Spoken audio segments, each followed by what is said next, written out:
আজকের ক্লাসে আপনাদের সকলকে স্বাগত জানাচ্ছি। কেমন আছেন সবাই? ওয়ালাইকুম আসসালাম।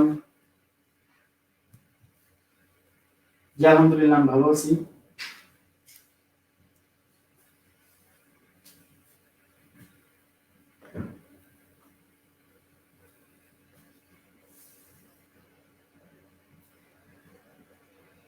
জি আলহামদুলিল্লাহ ভালো আছি।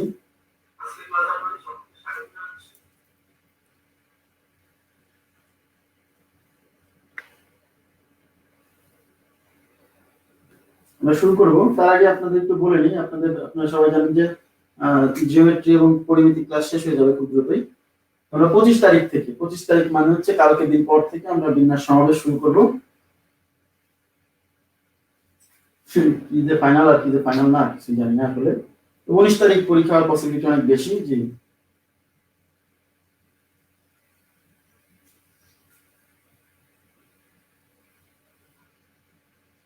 জি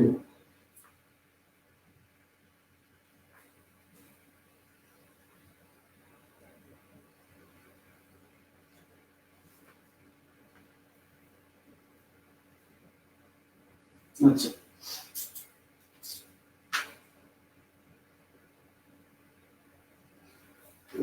কোথায় রাখা হলো?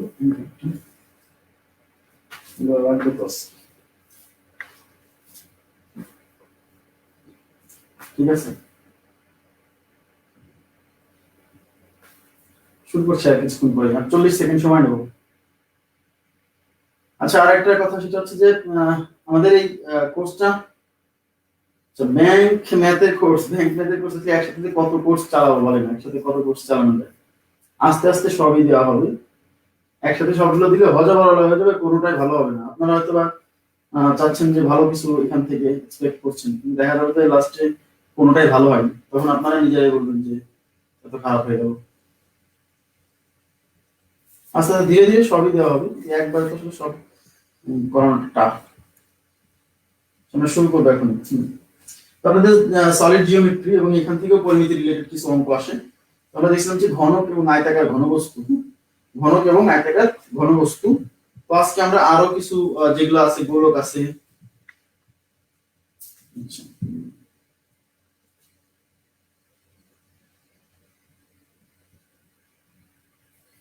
সার্কুলার দিছি, সার্কুলার আগে তো দেওয়া হয়েছে এগুলা। আর এই যে সলিড জিওমেট্রি যেটা, এটা দিব শেষ হলে দিয়ে দিব, কোনো প্রবলেম নেই। আচ্ছা আমরা শুরু করছি। তো আমি আজকে আপনাদের শুরু করবো হচ্ছে আমরা কি পড়াইছিলাম, ঘনক এবং আয়তাকার ঘনবস্তু। ঠিক আছে, আজকে আমরা হচ্ছে প্রথমে সমবৃত্ত ভূমি বেলুন, সিলিন্ডার বা চোঙ যাই বলেন, ঠিক আছে, সিলিন্ডার বা চোঙ। তারপর হচ্ছে সমবৃত্ত ভূমি কোণ বা কোণ, ঠিক আছে। তারপর হচ্ছে গোলক, এই বিষয়গুলো, গোলক, অর্ধগোলক, এগুলো সূত্রগুলো আগে আলোচনা করব। সূত্রগুলো আলোচনা করে তারপর আস্তে আস্তে স্টেপ বাই স্টেপ অঙ্কগুলো করবো, ঠিক আছে। আচ্ছা, তাহলে প্রথমে আমরা দেখছি সমবৃত্ত ভূমি বেলুন বা চোঙ বা সিলিন্ডার। আচ্ছা, সমবৃত্ত ভূমি বেলুন, চোঙ বা সিলিন্ডার। আচ্ছা, সিলিন্ডার, সিলিন্ডার, চোঙ বা বেলুন, সিলিন্ডার, চোঙ বা বেলুন। এখন দেখেন, সিলিন্ডার, চোঙ বা বেলুন, প্রশ্ন হচ্ছে এটা কি আসলে? এটা একটা ঘনবস্তু, এটা একটা ঘনবস্তু, এবং যে ঘনবস্তুটা দেখতে কেমন আমি আপনাদেরকে বলতে কইলাম।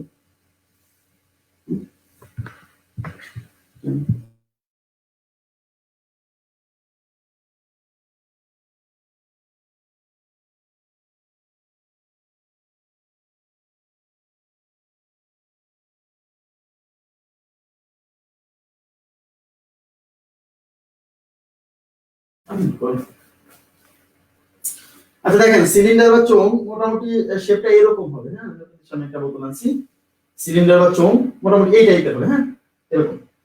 ওকে, এখন প্রশ্ন হচ্ছে এই যে যে এখন এটা কিভাবে তৈরি হয়, কিভাবে তৈরি হয় বা কিভাবে আমরা এই জিনিসটাকে তৈরি করতে পারি সেটা দেখবো। কিন্তু আসলে শেপটা এরকম, আবার বলছি সিলিন্ডার বা চোঙ এরকম শেপ। এটাকে বলছি ভূমি, যা ভূমির উপর থাকছে, এটাকে বলছি ভূমি। এই পাশে ভূমি হতে পারে, এবং একই টাইপের, এই পাশে যেরকম এই পাশেও কিন্তু সেরকম হবে। এখানে হয়তো ভাই যেটা সিপির জন্য এরকম হচ্ছে না, কিন্তু আসলে এই পাশে যেরকম এই পাশেও সেরকম হবে, সুষম। হ্যাঁ, এবং নিরেট, নিরেট নাও হতে পারে, কিন্তু আমরা বিবেচনা করছি নিরেট আপাতত, নিরেট। হ্যাঁ, কোঅর্ডিনেট স্লোপ তো এখানে না ভাই, ওরা তো স্থানাঙ্ক জ্যামিতি, তারপর স্ট্রেট লাইন, ওগুলো তো রিটেনের কোর্স। হ্যাঁ, এখানে না, এখানে না। আচ্ছা, তাহলে আপনারা বুঝতে পারছেন যে সিলিন্ডারের শেপটা আসলে দেখতে কেমন, এই টাইপের। তাহলে শেপটা এরকম। প্রশ্ন হচ্ছে এই জিনিসটা আমরা কিভাবে তৈরি করবো। আচ্ছা, এই জিনিসটা আমরা কিভাবে তৈরি করবো দেখেন। আচ্ছা, এখন প্রশ্ন হচ্ছে এই জিনিসটা কিভাবে তৈরি করবো দেখেন। একটা আয়তক্ষেত্র, এই যেটা একটা আয়তক্ষেত্র না, ধরেন এটাকে আমরা ধরছি দৈর্ঘ্য, এটাকে ধরছি প্রস্থ। তাহলে এটা হচ্ছে এ, এটা হচ্ছে বি। তাহলে এটা প্রস্থ, এটা দৈর্ঘ্য। আপনি এটাকে দৈর্ঘ্য, এটাকে প্রস্থ ধরতে পারেন, কোনো সমস্যা নেই। একটা আয়তক্ষেত্র, খেয়াল করুন প্লিজ, কিভাবে তৈরি হয় এই আয়তাকার, এই সরি এই ঘনবস্তুটা কিভাবে তৈরি হয়। একটা আয়তক্ষেত্রে যে কোনো এক বাহুকে স্থির রেখে, যে কোনো এক বাহুকে স্থির রেখে অন্য বাহুকে যদি আমরা কি করি, অন্য বাহুকে যদি ঘুরাই, এরকম ঘুরাই, তাহলে যে ঘনবস্তু তৈরি হবে সেটাকে আমরা বলছি হচ্ছে সিলিন্ডার বা চোঙ। এখন প্রশ্ন হচ্ছে এটা কিভাবে তৈরি হয় দেখেন। ধরেন ধরেন এটা কিন্তু এই যে আয়তাকার, এটা আয়তাকার না, এটা আয়তাকার। দেখেন প্লিজ একটু মনোযোগ দিয়ে প্র্যাকটিক্যালি ভাবার চেষ্টা করেন।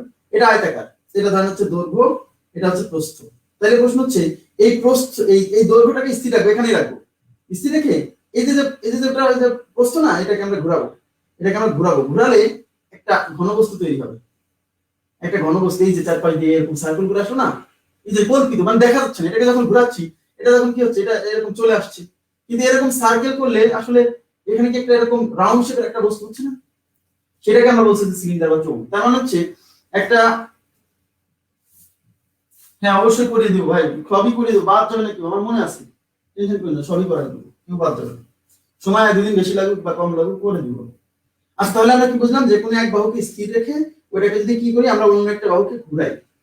এই বাহুটা এখানে থাকছে, আর এই বাহুটা এরকম ঘুরছে, এই যে ঘুরে এই চারপাশে ঘুরে এখানে আসলো, তাহলে এই সাইড দিয়ে একটা যে ঘনবস্তুটা তৈরি হলো সেটাকে আমরা বলছি সিলিন্ডার বা চোঙ।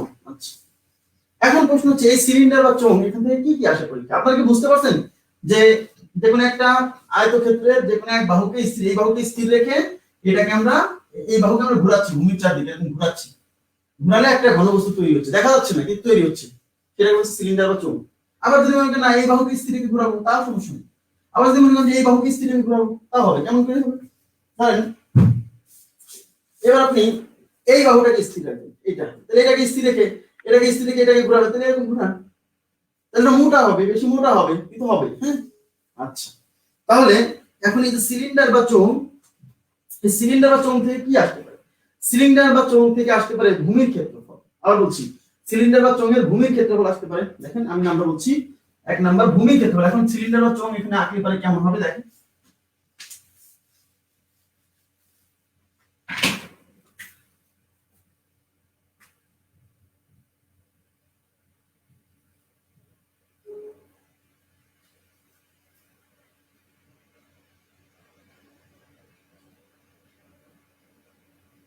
এই যে খেয়াল করবেন, এটাই কিন্তু ওই যে সেই সিলিন্ডার বা চোঙ, যেটাকে আমরা কি করছিলাম।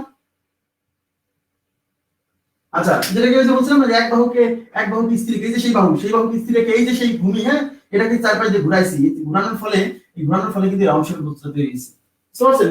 আচ্ছা, এখন আমাদের এই ভূমির ক্ষেত্রফল, ভূমি মানে হচ্ছে এই যে ভূমি মানে হচ্ছে যেটা ভূমিতে আছে, লেগে আছে, এই যে ভূমির ক্ষেত্রফল, এটা ভূমি। আচ্ছা, ভূমির ক্ষেত্রফল যদি আমরা বলি, তাহলে প্রথমে এক নাম্বার ভূমির ক্ষেত্রফল মানে কি কি আসতে পারে আমি বলে দিচ্ছি। ভূমির ক্ষেত্রফল is equal to pi R square. ভূমির ক্ষেত্রফল is equal to pi R square. প্রশ্ন হচ্ছে কেন পাই আর স্কয়ার? পাই আর স্কয়ার তো বৃত্তের ক্ষেত্রফল, অবভিয়াসলি। এই যে ভূমিটা দেখেন, এটাই যে মনে করেন যে এটাই সেই বস্তু, এই যে বসে আছে আমার হাতে। তা ভূমির ক্ষেত্রফল মানে ভূমিতে যেটুকু আছে, লেগে আছে, ভূমির ক্ষেত্রফল মানে এই জায়গাটা। এটা কি বৃত্তাকার না? এটা কি বৃত্তাকার না? বৃত্তাকার। সুতরাং এটা যেহেতু বৃত্তাকার, তার মানে অবশ্যই বৃত্তের ক্ষেত্রফল পাই আর স্কয়ার, অতএব ভূমির ক্ষেত্রফল কি হবে? পাই আর স্কয়ার।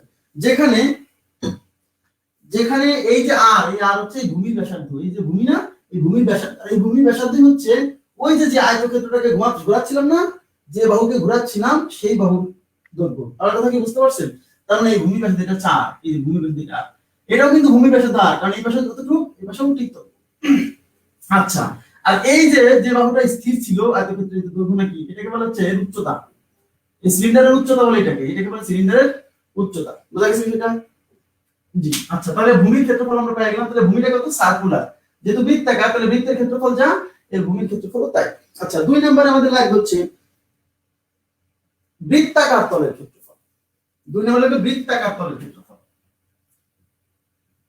এই সিলিন্ডারের বৃত্তাকার তলের ক্ষেত্রফল, বৃত্তাকার তলের ক্ষেত্রফল ইজ ইকুয়াল টু, এখন দেখেন বৃত্তাকার তল কয়টা ভূমিতে, এটাও বৃত্তাকার তল, এই উপরে আছে এটাও বৃত্তাকার তল, কিন্তু দুইটাই কিন্তু ভূমিতে লেগে নেই। যেটা ভূমিতে লেগে আছে সেটা হচ্ছে শুধু ভূমির ক্ষেত্রফল, কিন্তু এরকম বৃত্তাকার তল কয়টা আছে? দুইটা, এই একটা এই একটা। যখন বলবো বৃত্তাকার তলের ক্ষেত্রফল তখন এটাও নিতে হবে এটাও নিতে হবে। তাহলে এইটুকের ক্ষেত্রফল পাই আর স্কয়ার, আবার এইটুকের ক্ষেত্রফল পাই আর স্কয়ার। তাহলে বৃত্তাকার তলের ক্ষেত্রফল হচ্ছে পাই আর স্কয়ার প্লাস পাই আর স্কয়ার, তার মানে 2 পাই আর স্কয়ার। এখন বোঝেন পার্থক্য বোঝেন, একটা হচ্ছে ভূমির ক্ষেত্রফল, ভূমির সাথে যেটা লেগে আছে, আর একটা হচ্ছে বৃত্তাকার তলের ক্ষেত্রফল। তো বৃত্তাকার তল তো দুইটা, এই একটা এই একটা, এইজন্য এটার ক্ষেত্রফল নিতে হবে এটার ক্ষেত্রফল নিতে হবে। আশা করি বুঝছেন। এবার হচ্ছে বক্র পৃষ্ঠের ক্ষেত্রফল 3 নাম্বার। সিলিন্ডারের সিলিন্ডারের বক্র পৃষ্ঠের ক্ষেত্রফল, সিলিন্ডার বক্র পৃষ্ঠ, এটা বোঝার চেষ্টা করবেন, অনেকে বোঝে না। হ্যাঁ, বক্র পৃষ্ঠের ক্ষেত্রফল। এখন বক্র পৃষ্ঠের ক্ষেত্রফল, বক্র পৃষ্ঠ বলতে আসলে কি বোঝায়? সিলিন্ডারের বক্র পৃষ্ঠ বলতে বোঝায়, বক্র পৃষ্ঠ মানে খেয়াল করুন, বক্র পৃষ্ঠ মানে হচ্ছে এই যে বাঁকা, এই যে বাঁকা, এই যে আমি হাত দিয়ে দেখাচ্ছি যেটা, এই বক্র পৃষ্ঠের ক্ষেত্রফল। এখন বুঝছি এই বক্র পৃষ্ঠের ক্ষেত্রফল আমরা কিভাবে মেজারমেন্ট করব? মনোযোগ দেন প্লিজ, মনোযোগ দেন, যদি বুঝতে চান তাহলে মনোযোগ দেন। এই বক্র পৃষ্ঠ, বক্র পৃষ্ঠ মানে বুঝছেন এটা কিন্তু বৃত্তাকার তল, এই যে তলের ক্ষেত্রফল কত, আচ্ছা এই তলের ক্ষেত্রফল কত, পাই আর স্কয়ার, বৃত্তাকার। কিন্তু বক্র পৃষ্ঠ মানে এই যে এই যে এই যে এই তল। প্রশ্ন হচ্ছে এটা আমরা কিভাবে বক্র পৃষ্ঠের ক্ষেত্রফল? দেখেন বুঝে পড়বেন, মনে থাকবে অনেকদিন, নাহলে কিন্তু মনে থাকবে না। আমি এই কাগজটাকে একটা সিলিন্ডার বানিয়ে দিচ্ছি, ধরেন দেখেন তো এটা একটা সিলিন্ডার। মনোযোগ দেন প্লিজ, এদিকে তাকান সবাই, এদিকে তাকান, যদি বুঝতে চান ভালো করে তাহলে এদিকে তাকান। এটা একটা সিলিন্ডার হইছে, দেখেন তো এটা বোঝা দেখেন, দেখেন এটা একটা সিলিন্ডার, এই যে এটা একটা সিলিন্ডার হইছে না? এটা একটা সিলিন্ডার কিনা বলেন? এটা নিশ্চয়ই একটা সিলিন্ডার। তাহলে এই সিলিন্ডারটার বক্র পৃষ্ঠের ক্ষেত্রফল মানে বুঝতে পারছেন, বক্র পৃষ্ঠ মানে এই যে এই পৃষ্ঠ, তাই কিনা? তাহলে এখন একটু সবাই একটু তাকান, যখন আমি এই বক্র পৃষ্ঠের ক্ষেত্রফল, খেয়াল করুন প্লিজ, এদিকে তাকান, এদিকে তাকান, এই বক্র পৃষ্ঠের ক্ষেত্রফল আমি যখন বের করতে চাচ্ছি তখন এই বক্র পৃষ্ঠটাকে আমরা কি বানাই ফেলবো জানেন? এদিকে তাকান প্লিজ, এটাকে আমরা কি বানাই ফেলবো জানেন? এটাকে আমরা বানাই ফেলবো একটা আয়তক্ষেত্র। কেন? এটাকে যখনই আমি কাটবো না, এটাকে কেটে যখন সোজা করবো, এই দেখেন এটা আয়তক্ষেত্র। ওই বাঁকা পৃষ্ঠটা কিন্তু এটা, কেন এই যে বাঁকা হয়েছিল, এটা কিন্তু বাঁকা হয়েছিল, এটা কিন্তু এরকম বাঁকা হয়েছিল, বাঁকা হয়েছিল না? যখন সোজা করলাম ওই বাঁকা অংশটা কিন্তু সোজা হয়ে গেছে, আয়তক্ষেত্র হয়ে গেছে। তার মানে এই সিলিন্ডারের এই বক্র পৃষ্ঠের ক্ষেত্রফল এই যে যে আয়তক্ষেত্র বানালাম, এই আয়তক্ষেত্রের ক্ষেত্রফলের সমান। তার মানে এই আয়তক্ষেত্রের ক্ষেত্রফল বের করা আর এই সিলিন্ডারের বক্র পৃষ্ঠের ক্ষেত্রফল বের করা একই কথা। আমার কথা বোঝা গেছে কিনা বলেন? এখন প্রশ্ন হচ্ছে আমরা আয়তক্ষেত্রের ক্ষেত্রফল কিভাবে বের করব? সবাই মনোযোগ দিয়ে এবার তাকান। এইটাই যদি সেই সিলিন্ডার হয়, এই যে এটা যদি সেই সিলিন্ডার হয়, তাহলে বোঝেন তো এই সিলিন্ডারের যে উচ্চতা, এই উচ্চতা কি এই যে এটা না, এটা কি উচ্চতা না? এই দেখেন এই উচ্চতা, বোঝার চেষ্টা করেন। আর এই যে সেই বৃত্তাকার তল, এই যে বৃত্তাকার তল, দেখেন এই যে বৃত্তাকার তল, মানে এই জায়গায় যে বৃত্তাকার তল এরকম রাখলে এই যে বৃত্তাকার তল যেমন দেখা যাচ্ছে না, এটা সেই বৃত্তাকার তল। এবার দেখেন প্লিজ মনোযোগ দেন, এটা যখন এরকম ছাড়াচ্ছি দেখেন এই বৃত্তাকার তলটা কিন্তু, এই বৃত্তাকার তলটা কিন্তু এই যে, হ্যাঁ এই বৃত্তাকার তলটা কিন্তু এখানে ছাড়াই গেছে, আর এই উচ্চতা কিন্তু এই যে এটা। তার মানে এখানে যে আয়তক্ষেত্রটা তৈরি হচ্ছে তার প্রস্থ হলো এই যে এটা, আর দৈর্ঘ্য হলো এই যে এই পাশে, এই যে এই পাশে। এবার কি বোঝা গেল? তার মানে এখানে যে আয়তক্ষেত্রটা তৈরি হলো, খেয়াল করুন প্লিজ, এখানে যে আয়তক্ষেত্রটা তৈরি হলো সেই আয়তক্ষেত্রের এই প্রস্থ মানে কিন্তু এই যে এখানে যে বৃত্তাকার তল ছিল, এই যে বৃত্তাকার তল ছিল, এই বৃত্তাকার তলটা কিন্তু এখানে প্রস্থ হয়ে গেছে। আর এই বৃত্তাকার তলের প্রস্থ হয়েছে কোনটুকু? এই দাগটা, এই যে এই রিংটা কি প্রস্থ হয়ে গেছে না? এই রিং মানে তো পরিধি, পরিধি মানে এইটুকু হলো সেই 2 পাই আর, ঠিক আছে? আর এই যে এটা হলো সেই উচ্চতা, এই যে উচ্চতা দেখেন, এই যে এটা, এই যে দেখেন এই যে এটা হলো সেই উচ্চতা। তার মানে এটা হচ্ছে সেই উচ্চতা এইচ। এখন আয়তক্ষেত্রের ক্ষেত্রফল কি? দৈর্ঘ্য গুণ প্রস্থ, তাহলে দৈর্ঘ্য এটা, প্রস্থ এটা, তাহলে এই সেই বক্রপৃষ্ঠ কিন্তু আয়তক্ষেত্র হয়ে গেছে। তার মানে দৈর্ঘ্য হচ্ছে ধরেন 2 পাই আর, আর প্রস্থ এই, যাই হোক, তার মানে 2 পাই আর এইচ। আমার কথা কি বুঝতে পারছেন? তাহলে বক্রপৃষ্ঠের ক্ষেত্রফল হচ্ছে 2 পাই আর এক্স। এটা বোঝা গেছে কিনা বলেন? বক্রপৃষ্ঠের ক্ষেত্রফল 2 পাই আর এক্স। আসলে বুঝতে পারছেন কিনা এটা আমাকে জানাবেন। তার মানে আয়তক্ষেত্রের এই সিলিন্ডারের বক্রপৃষ্ঠ যদি আমরা কেটে সোজা করি তাহলে আসলে কি হয়ে যায়? একটা আয়তক্ষেত্র হয়ে যায় যার দৈর্ঘ্য হয় উচ্চতা আর প্রস্থ হয় এই যে বৃত্তের যে পরিধি সেটা। তখন আমরা লিখি আয়তক্ষেত্রের ক্ষেত্রফল কি? দৈর্ঘ্য গুণ প্রস্থ, তাহলে 2 পাই আর ইনটু এইচ। অতএব সিলিন্ডারের বক্রপৃষ্ঠ মানে বাঁকা যে পৃষ্ঠটা, হ্যাঁ, বক্রপৃষ্ঠের ক্ষেত্রফল 2 পাই আর এক্স। আচ্ছা, এবার 4 নাম্বার হচ্ছে সিলিন্ডারের সমগ্র তলের ক্ষেত্রফল। এটা হচ্ছে বক্রপৃষ্ঠের তলের ক্ষেত্রফল গেল, এবার হচ্ছে সমগ্র পৃষ্ঠের ক্ষেত্রফল। সমগ্র পৃষ্ঠ সিলিন্ডারের সমগ্র পৃষ্ঠের ক্ষেত্রফল, সমগ্র পৃষ্ঠের ক্ষেত্রফল, সমগ্র পৃষ্ঠের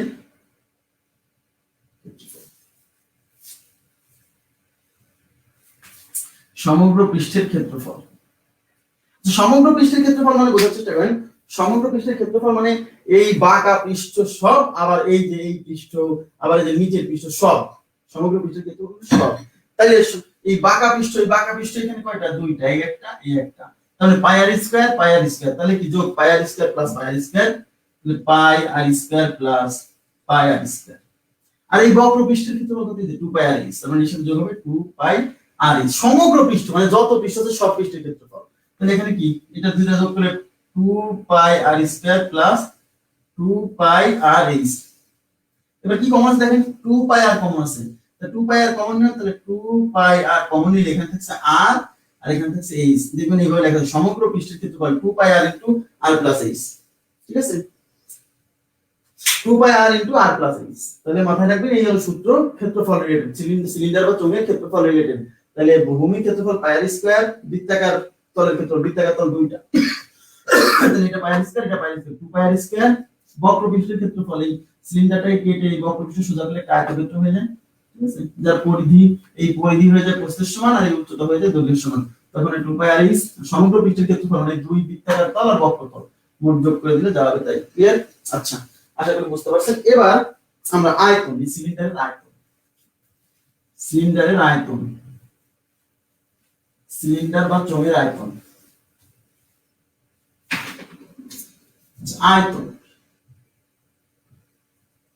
আয়তন হচ্ছে ভি। আমি আপনাদের বলছিলাম আয়তন নির্ণয়ের সূত্র হচ্ছে ভূমির ক্ষেত্রফল। আবার বলছি ভূমির ক্ষেত্রফল ইনটু উচ্চতা, ভূমির ক্ষেত্রফল ইনটু উচ্চতা। এটা যে কোনো কি সুষম বস্তু, যে কোনো সুষম বস্তুর, এবং যদি কি হয় সব জায়গায় যদি কি হয় এই পুরুত্ব বা সবকিছু যদি সমান থাকে তাহলে সেক্ষেত্রে আয়তন হচ্ছে ভূমির ক্ষেত্রফল ইনটু উচ্চতা। সুষম বস্তু কিন্তু, তাহলে এটা কি ভূমির ক্ষেত্রফল, তাহলে আয়তন ইজ ইকুয়াল টু ভূমির ক্ষেত্রফল ইনটু উচ্চতা। তাহলে ভূমির ক্ষেত্রফল মানে যে পাই আর স্কয়ার আর উচ্চতা মানে যে এইচ, তাহলে পাই আর স্কয়ার এইচ। তাহলে পাই আর স্কয়ার এইচ, যেখানে আর হচ্ছে ভূমির ব্যাসার্ধ আর এইচ হচ্ছে উচ্চতা, মনে থাকবে। তাহলে ভূমির ক্ষেত্রফল হচ্ছে পাই আর স্কয়ার এইচ, যেখানে আর হচ্ছে ভূমির ব্যাসার্ধ আর এইচ হচ্ছে কি উচ্চতা। ওকে, তাহলে এটা হচ্ছে সিলিন্ডার বা চোঙ সম্পর্কিত এই ধরনের প্রশ্ন এসে থাকে, মানে সূত্র অঙ্ক আমরা পরে করছি। এবার আমরা চলে যাব হচ্ছে বেলুন, বেলুন এটা বললাম, এখন আমরা হচ্ছে কোণ বা মোচক। ঠিক আছে, কোণ বা মোচক, কোণক বা মোচক। যদিও ঘন জ্যামিতি থেকে আমি আপনাদের বলবো আয়তাকার ঘনবস্তু, ঘনক আর যদি মানে গোলক পড়েন তাহলে কমন করার পসিবিলিটি 90% যদি এখান থেকে প্রশ্ন আসে। হ্যাঁ, আচ্ছা, কোণক বা মোচক,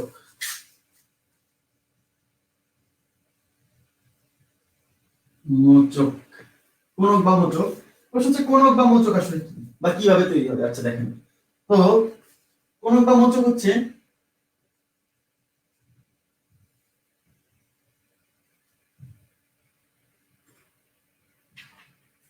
এই যে এটা একটা সমকোণী ত্রিভুজ, সবাই একটু মনোযোগ দেন, এটা একটা সমকোণী ত্রিভুজ। এই ধরেন এটার নাম দিলাম এ বি সি।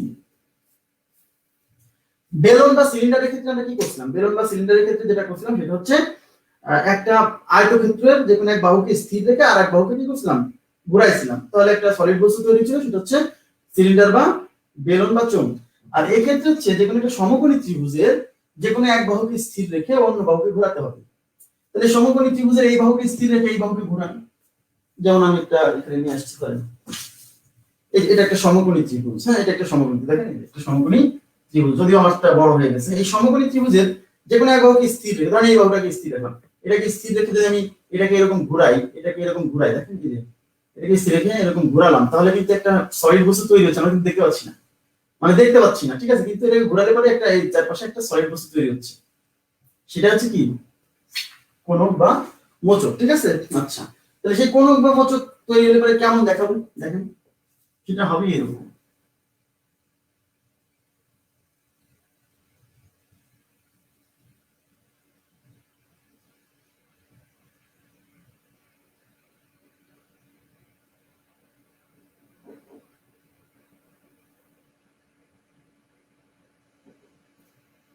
আচ্ছা, এই যে দেখেন, এই যে সেই কোণক বা মোচক, এখন এই কোণক বা মোচকের এই যে এটাকে বলে ভূমি, এটাকে ভূমি, হ্যাঁ এটা ভূমি, আর এইটাকে বলে ভূমির ব্যাসার্ধ। আর এই ভূমির ব্যাসার্ধ কোনটা বুঝতেই পারছেন, এই যে যে বাহুটাকে ঘুরাইছিলাম এটা কিন্তু ভূমির ব্যাসার্ধ হচ্ছে, আর এই উচ্চতা কোনটা, উচ্চতা হচ্ছে এই ত্রিভুজের সেই উচ্চতা, লম্বটা হচ্ছে যেটাকে স্থির রাখছিলাম সেটা হচ্ছে উচ্চতা। ওকে, আর এইটাকে বলে, দেখেন এইটাকে বলে হচ্ছে এই কোণকের হেলান উচ্চতা, আর সেই হেলান উচ্চতা হচ্ছে কোনটা বলেন তো, এই ত্রিভুজের সেই অতিভুজ, ঠিক আছে। এই অতিভুজটা হচ্ছে হেলান উচ্চতা, এটাকে বলে হেলানো উচ্চতা, স্ল্যান্ট হাইট, হেলানো উচ্চতা। আচ্ছা, আর এটাকে বলা হচ্ছে ভূমি, ভূমির ব্যাসার্ধ। আচ্ছা, আর এটাকে বলে উচ্চতা, এই কোণকের উচ্চতা।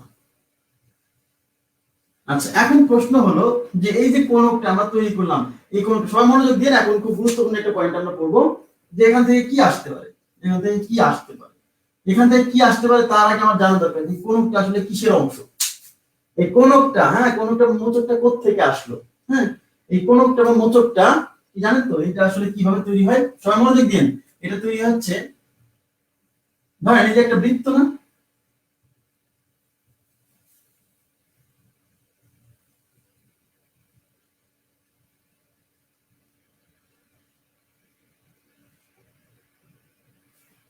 আচ্ছা এই যে বৃত্তে,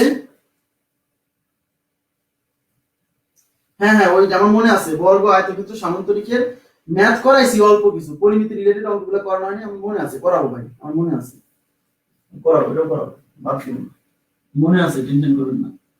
তাহলে এখন আমাকে বলেন তো, যে এই যে ও এ বি, এই জায়গাটা ও এ বি, এই জায়গাটা কি বৃত্তকলা না, এই জায়গাটা ও এ বি, এই জায়গাটা কি বৃত্তকলা কিনা, অবভিয়াসলি বৃত্তকলা। ও এ বি, এই বৃত্তকলা, মনোযোগ দিন প্লিজ, বোঝা এই বেসিকটা বোঝা লাগবে, হ্যাঁ এই বৃত্তকলাটাকে সেপারেট করেই আমরা কিন্তু একটা কোণক বানাবো, এই বৃত্তটার কলাটাকে সেপারেট করে, অনেকে বুঝতে পারে না, অনেকে বোঝে না, অনেকে মনে করে যে একটা ত্রিভুজকে মনে হয় এরকম মুখ সালে পারে এরকম হবে না, একটা ত্রিভুজকে এক বাহুকে স্থির রেখে ঘুরালে পারে এরকম হবে, কিন্তু এই জায়গাটা এই যে বাঁকা হয়ে আসছে, এই জায়গাটা আসলে কোনো বৃত্তের অংশ ছিল, কোন বৃত্তের পুরো একটা অংশ ছিল, মানে একটা বৃত্ত করা ছিল। আমি ধরেন আপনাদের এখান থেকে একটা আমি দেখাচ্ছি, এই যে এই ধরেন এটা একটা বৃত্ত ছিল, এই যে দেখেন বোঝার চেষ্টা করেন, এটা একটা সার্কেল ছিল, কিন্তু এটা একটা সার্কেল ছিল, এই যে পুরোটা একটা সার্কেল ছিল না, এই সার্কেল, ধরেন এই সার্কেলটা আমি আঁকাচ্ছি, এখন এই সার্কেলের এই যে এইটা মানে এই যেটা এখান থেকে ছিঁড়ে নিলাম, কেটে নিলাম, হ্যাঁ এই সার্কেলেরই একটা অংশ, আমার কথা কি বোঝা গেছে, এই সার্কেলের এই অংশটাকে ঘুরাই আমরা কি বানাবো, মোচক বা কোণক বানাবো, কিভাবে দেখেন, এই যে এটাকে এখন আমি যদি একটা কাজ করি, সেটা হলো যখনই আমি এই দুটাকে এই যে একপাশে করে ফেলবো, আপনি নিজেও প্র্যাকটিস করে দেখতে পারেন যে হয় কিনা।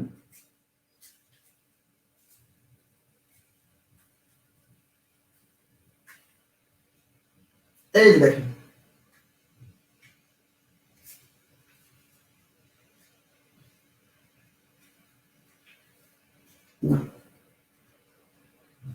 আচ্ছা যাই হোক, এই যে দেখেন তো, এই যে যেটাকে আমরা বলছিলাম, এই যে হচ্ছে সেটা, আমার কথা বুঝতে হবে, এটা কিন্তু আসলে ত্রিভুজ ঘোরালে এটা তৈরি হয়, কিন্তু এটা আসলে বৃত্তের কোন একটা অংশ ছিল, এই বৃত্তটাকেই আসলে জাস্ট আমি কি করছি, এই বৃত্তের একটা অংশকে কি করছি, তুলে নিয়ে মুছড়ায় এটা বানাইছি, এই দেখেন, এই যে হচ্ছে সেই বৃত্তাকার এলাকা, এই যে সেই বৃত্তাকার এলাকা, আর এই যে এখন প্রশ্ন হলো এখানে যে জিনিসটা তৈরি হয়েছে এই বৃত্ত থেকেই আসছে, কিন্তু এখানে যে জিনিসটা তৈরি হলো, এই জিনিসটার কোনটা এই বৃত্তের কোনটার সাথে ম্যাচ করছে আমাকে এটা জানতে হবে।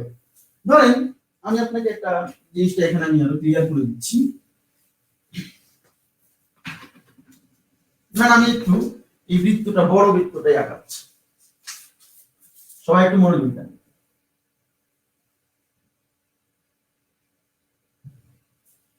আচ্ছা এটা আবার কি হয়ে গেল, ছোট হবে, হ্যাঁ বোঝার জন্য। হ্যাঁ এবার ভালো হচ্ছে। এই দেখেন, হ্যাঁ এইটা হলো ধরেন এ বি, এই যে বৃত্তটা, হ্যাঁ কোন আইসক্রিম এই দেখেন এই যে অংশটা, এই যে আপনারা কি বুঝতে পারছেন মনে হয়, তাই না? এই অংশটা কিন্তু আমি এখানে কেটে দিছি, কেটে নিয়ে এটাকে কি করছি, এটাকে ভাঁজ করে দিছি, বৃত্তাকার করে দিছি, ব্যাস জাস্ট। বুঝলেন? এবার দেখেন তো সবাই একটু মনোযোগ দেন, একটু একটু তাকাবেন প্লিজ, একটু তাকান। এখানে যেটা ব্যাসার্ধ ছিল, এই দেখেন এখানে যেটা এই বৃত্তের যেটা ব্যাসার্ধ ছিল, বৃত্তের অরিজিনাল বৃত্ত থেকে যেটা কেটে আনছে, এই বৃত্তের যে ব্যাসার্ধ ছিল সেটা কিন্তু এখানে উচ্চতা না, সেটা কিন্তু এই যে ভেলানো উচ্চতা, দেখেন এই যে আপনি দেখলে বুঝতে পারবেন। এটা কি ব্যাসার্ধ না? এটা কি এই বৃত্ত থেকে এই যে কেটে আনলাম, এই যে কোণাটা দেখেন, এই কোণাটা এটা কি ব্যাসার্ধ না? ব্যাসার্ধ। এই দেখেন একটু বোঝা যাচ্ছে ব্যাসার্ধ। এটা কিন্তু যে বৃত্ত থেকে আমি এটাকে কেটে আনলাম সেই বৃত্তের ব্যাসার্ধই কিন্তু এখানে হেলানো উচ্চতা, বোঝেন?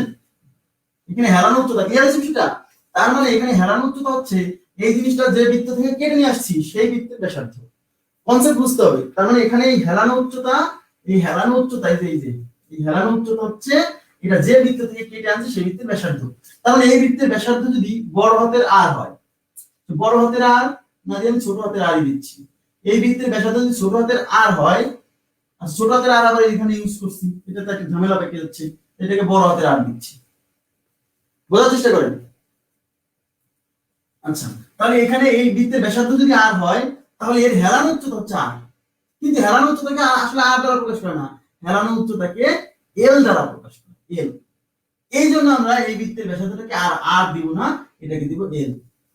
তাহলে হেলানো উচ্চতা হচ্ছে এল, বোঝা গেছে বিষয়টা? এখন প্রশ্ন হচ্ছে এই হেলানো উচ্চতা আমরা কিভাবে মেজারমেন্ট করব? এই হেলানো উচ্চতা মেজারমেন্ট করব এই ভূমি, এখানে কিন্তু এটা এটা কিন্তু কি ত্রিভুজ, এটা কিন্তু সমকোণী ত্রিভুজ, হ্যাঁ। তাহলে এই হেলানো উচ্চতা, তাহলে এটা কি অতিভুজ না? এই অতিভুজ, এই হেলানো উচ্চতাই হচ্ছে অতিভুজ, আর এই হেলানো উচ্চতাটাই হচ্ছে এই কোণটা যে বৃত্ত থেকে সেপারেট করে নিয়ে আসা হয়েছে সেই বৃত্তের ব্যাসার্ধ। আচ্ছা তাহলে এটা এটা অতিভুজ, অথবা অতিভুজ স্কয়ার, তাহলে L square is equal two এই যে ভূমি, আর এই এটার উচ্চতা যদি এইচ হয়, এই উচ্চতা কিন্তু এইচ, বুঝেন? এই কোণের উচ্চতা এইচ, এই উচ্চতা, এটা একটা হলো উচ্চতা আর একটা হচ্ছে হেলানো উচ্চতা। এই উচ্চতা হলো এটা, আর হেলানো উচ্চতা হচ্ছে কি বলুন তো?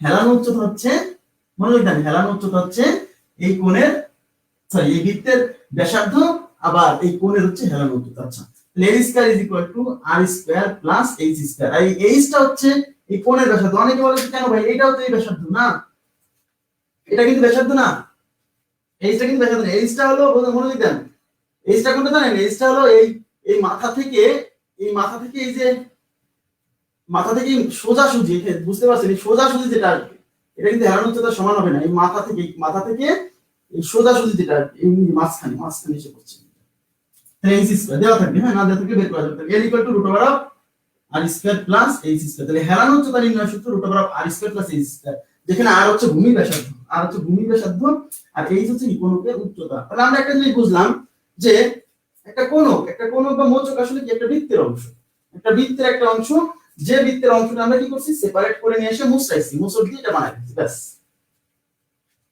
আমার কথা বোঝা গেছে আশা করছি। এখন প্রশ্ন হচ্ছে তাহলে এটা গেল হচ্ছে হেলানো উচ্চতা নির্ণয়, এটা হচ্ছে উচ্চতা, এটা হচ্ছে আর। এখন প্রশ্ন হলো যে আমরা একটা কাজ করব, সেটা হলো হেলানো উচ্চতা গেল, বক্রপৃষ্ঠের ক্ষেত্রফল, ভেরি ভেরি ইম্পর্টেন্ট, বক্রপৃষ্ঠের কোণকের বক্রপৃষ্ঠের ক্ষেত্রফল। আচ্ছা কোণকের বক্রপৃষ্ঠের ক্ষেত্রফল আমি এগুলো একটু মুছে দিচ্ছি। কোণকের বক্রপৃষ্ঠের ক্ষেত্রফল,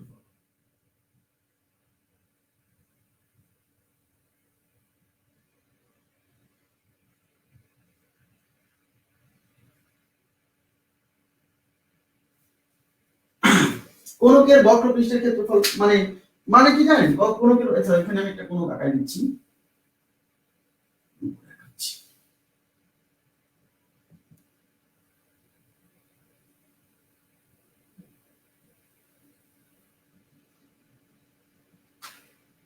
এটা দেশে কোণক। আচ্ছা এই কোণকের বক্রপৃষ্ঠের ক্ষেত্রফল মানে হচ্ছে এর যে নিচে সরি এই যে বাঁকা এই যে মানে আমার ঘুরে বোঝাতে পারছি না আসলে জিনিসটা হচ্ছে বক্রপৃষ্ঠের ক্ষেত্রফল মানে এই যে এটাই তো সেপারেট করে নিছিলাম এই অংশটা কিন্তু এই যে এটা বানাইছি কিভাবে এই যে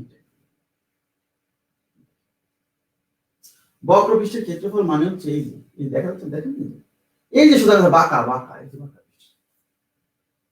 বোঝেন একটা বোঝেন এই বক্রপৃষ্ঠের ক্ষেত্রফল এই বাঁকা পৃষ্ঠের ক্ষেত্রফল এই বাঁকা পৃষ্ঠ এখন প্রশ্ন হচ্ছে এই বাঁকা পৃষ্ঠের ক্ষেত্রফল আমি কেমনে বের করব কোনো সমস্যা নেই এই বাঁকা পৃষ্ঠের ক্ষেত্রফলটা কি জানেন এই বাঁকা পৃষ্ঠের ক্ষেত্রফল আচ্ছা বলেন তো এই জিনিসটা আমরা কোথা থেকে নিছি এই জিনিসটা কিন্তু এখান থেকে সেপারেট করে নিছিলাম তাহলে এই বাঁকা পৃষ্ঠের ক্ষেত্রফল মানে কি ঘটনাটা এরকম না এই এটা কিন্তু এখানে এরকম ছিল না তাহলে এই বাঁকা পৃষ্ঠটা আসলে কি ছিল এই এই বৃত্তকলা এই বাঁকা পৃষ্ঠটা কি এই বাঁকা পৃষ্ঠটা কি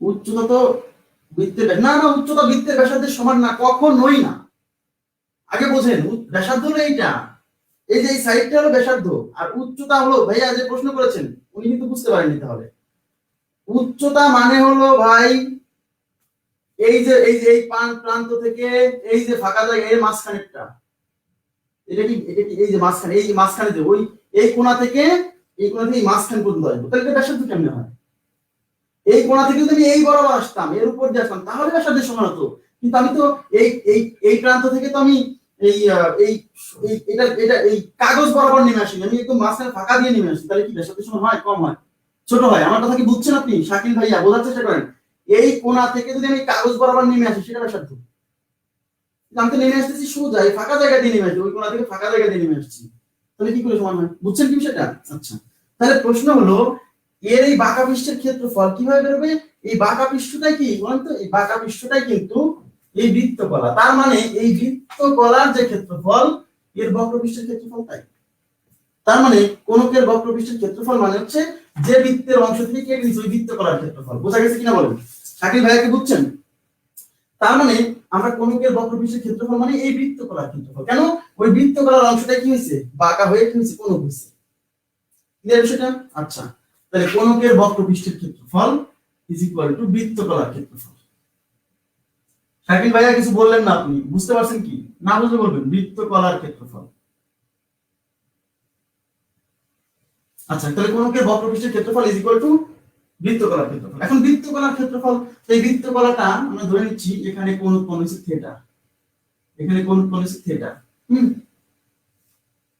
আচ্ছা এটা যদি থিটা কোণ উৎপন্ন হয় তাহলে এই জায়গার ক্ষেত্রফল কত আমরা সবাই জানি বৃত্তকলার ক্ষেত্রফল হচ্ছে পাই আর স্কয়ার ইনটু এই থিটা ডিভাইডেড বাই 360 মনে আছে এটা কিন্তু গত ক্লাস মানে গত দুই দিন ধরে এই জিনিসটাই বোঝাচ্ছি তাহলে বৃত্তকলার ক্ষেত্রফল কি মোট ক্ষেত্রফল বৃত্তের মোট ক্ষেত্রফল ইনটু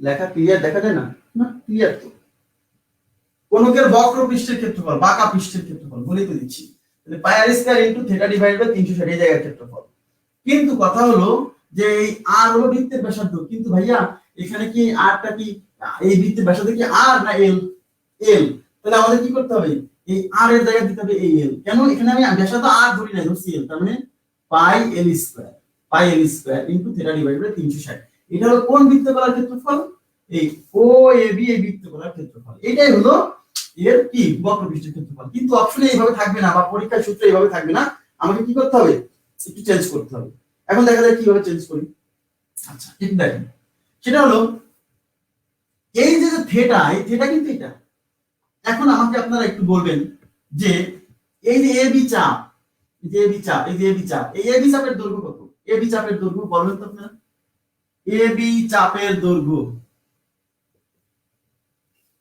আমরা কি জানি বৃত্তচাপ এবি ইকুয়াল টু মনে আছে S equal to R theta বৃত্তচাপ S equal to R theta তাহলে এখানে বৃত্তচাপ হচ্ছে এবি তাহলে এই AB equal to R theta এই আর হলো বৃত্তের ব্যাসার্ধ কিন্তু বৃত্তের ব্যাসার্ধ আর ধরে এল ধরছি তাহলে এল এর জায়গা দিতে হবে সে এল থিটা আর এই থিটাকে ডিগ্রি থেকে রেডিয়ানে কনভার্ট করার জন্য পাই বাই 180 দিয়ে গুণ করতে হতো মনে আছে কিনা বলেন আশা করি বুঝছেন এখন যে জিনিসটা আমাদের জানতে হবে সেটা হলো আচ্ছা এই যে এবি চাপ এবার একটু দেখেন প্লিজ এবার আমাকে বলেন তো এই যে এবি চাপ এই এবি চাপটা এখানে কি এটা কিন্তু কি এটা কিন্তু এল এটাই কিন্তু এল কোনকে এটাই সেই এল এই এলটা এটা আর এই এইচ আর এটা হচ্ছে ভূমির ব্যাসার্ধ আর এখন আমাকে বলবেন দেখেন একটু তাকান এইখানে কি এটা ছিল না, এটাই তো ছিল, তাহলে বলেন তো এইটাই সেই এবি চাপ না, এটাই সেই এবি চাপ না?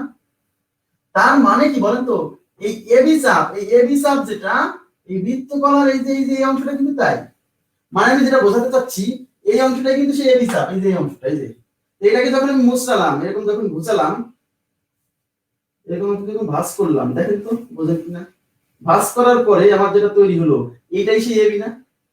তার মানে এখানে যে বৃত্তাকার অংশটা তৈরি হয়েছে ওই বৃত্তাকার অংশটা কিন্তু এবি। তার মানে আমি বোঝাতে চাচ্ছি যেটা, সেটা হলো এই মোচক বা কোণকের এই ভূমির যে পরিধি, এই পরিধিটাই কিন্তু সেই এবি চাপ, যে জিনিসটা, যে অংশটা আমি কেটেছি না। বোঝা গেছে কি বিষয়টা? তার মানে এইটার এই ভূমির পরিধি আর এই এবি চাপের দৈর্ঘ্য সমান। তাহলে আপনারা বলেন তো এই ভূমির পরিধি এটা কি বৃত্তাকার না? ভূমির পরিধি এটাও কিন্তু একটা বৃত্তাকার। তাহলে এই ভূমির পরিধি মানে এইটুকু কিন্তু এবি, এইটুকু কিন্তু এবি, বোঝার চেষ্টা করেন, এইটুকু কিন্তু সেই এবি, মানে এবিটাই কিন্তু ভাঁজ করে এরকম হয়েছে। তাহলে এর এখানে এটা তো একটা বৃত্তাকার তল, তাহলে এই বৃত্তাকার তলের এই পরিধি কত? 2 পাই আর। 2 পাই আর বৃত্তের পরিধি কত? 2 পাই আর। কিন্তু এই আর কিন্তু এই ব্যাসার্ধ না, এই আর হচ্ছে এই যে বৃত্তাকার তল, এই বৃত্তাকার তলের ব্যাসার্ধ। তার মানে এখানে যে 2 পাই আর ওই জিনিসটা কিন্তু এই এবি। তার মানে এই 2 পাই আর ইকুয়াল টু এবি বলা যায়। কেন? কারণ এর যে বৃত্তচাপ, এই বৃত্তচাপ আর এইটা কোণকের যে পরিধি সমান। তার মানে এই এবির পরিবর্তে আমি কিন্তু 2 পাই আর বসাতে পারি। আর এই আরটা হচ্ছে কি বলেন তো, এই আরটা হচ্ছে এই কোণকের বা মোচকের ভূমির ব্যাসার্ধ। আমার দরকার হচ্ছে আচ্ছা এল থিটা ইনটু এই যে পাই বাই 180, আমার দরকার হচ্ছে থিটা, কারণ এই থিটার মানটা অজানা। কেন? কারণ এখানে কত ডিগ্রি কোণ উৎপন্ন করছে এটা আমরা জানি না, ওই থিটার মানটা রিপ্লেস করে দিব, অর্থাৎ এখান থেকে থিটা বের করে ওখানে বসাই দিলে আমাদের কাঙ্ক্ষিত ইকুয়েশনটা চলে আসবে। ওকে, তাহলে এখানে থিটা রেখে দেন, বাকিগুলো বার করে দেন। এই 180 এখানে কি হবে? আচ্ছা এই পাই বাই ক্যান্সেল, এই 180 এটার সাথে গুণ হবে, তাহলে 2 পাই আর, তাহলে 2 আর ইনটু 180, আর এই যে এল এই পাশে কি হবে? ভাগ হবে, ইজ ইকুয়াল টু এবার কি থাকবে? থিটা। এই থিটার মান যে 2 আর ইনটু 180 ভাগ এল, এটা আমরা এখানে বসাবো। এখানে থাকছে পাই এল স্কয়ার ইনটু এই থিটাটা আলাদা করে দেই, 1/360 লিখলাম, এই যে থিটাটা ওই পাশে লিখছি ইনটু থিটা, মানে বোঝাতে যাচ্ছে থিটাটা আলাদা করে 1/360 আলাদা লিখলাম, আর এই থিটার মান কত এইটা এখানে বসাই দিই। তাহলে কত বসাচ্ছি? 2 আর ইনটু 180 ভাগ এল, তাহলে 2 আর ইনটু 180 ভাগ এল। এবার দেখেন এই 180 দিয়ে দুইবার যায়, এটা ক্যান্সেল, এই এল দিয়ে এই আর স্কয়ার, সরি আচ্ছা এখানে এল পাই এল স্কয়ার 2 আর, আচ্ছা এখানে কি হলো? এটা পাই এল স্কয়ার, ভুল হয়েছে, মানে পাই এল স্কয়ার। আচ্ছা এই এল দিয়ে একটা এল কেটে যাবে, তাহলে এখানে থাকছে এই এল দিয়ে একটা এল কাটবে, এখানে থাকছে পাই এল, আর এই যে এখানে আছে আর, ঠিক সাদা লিখলেন পাই আর এল।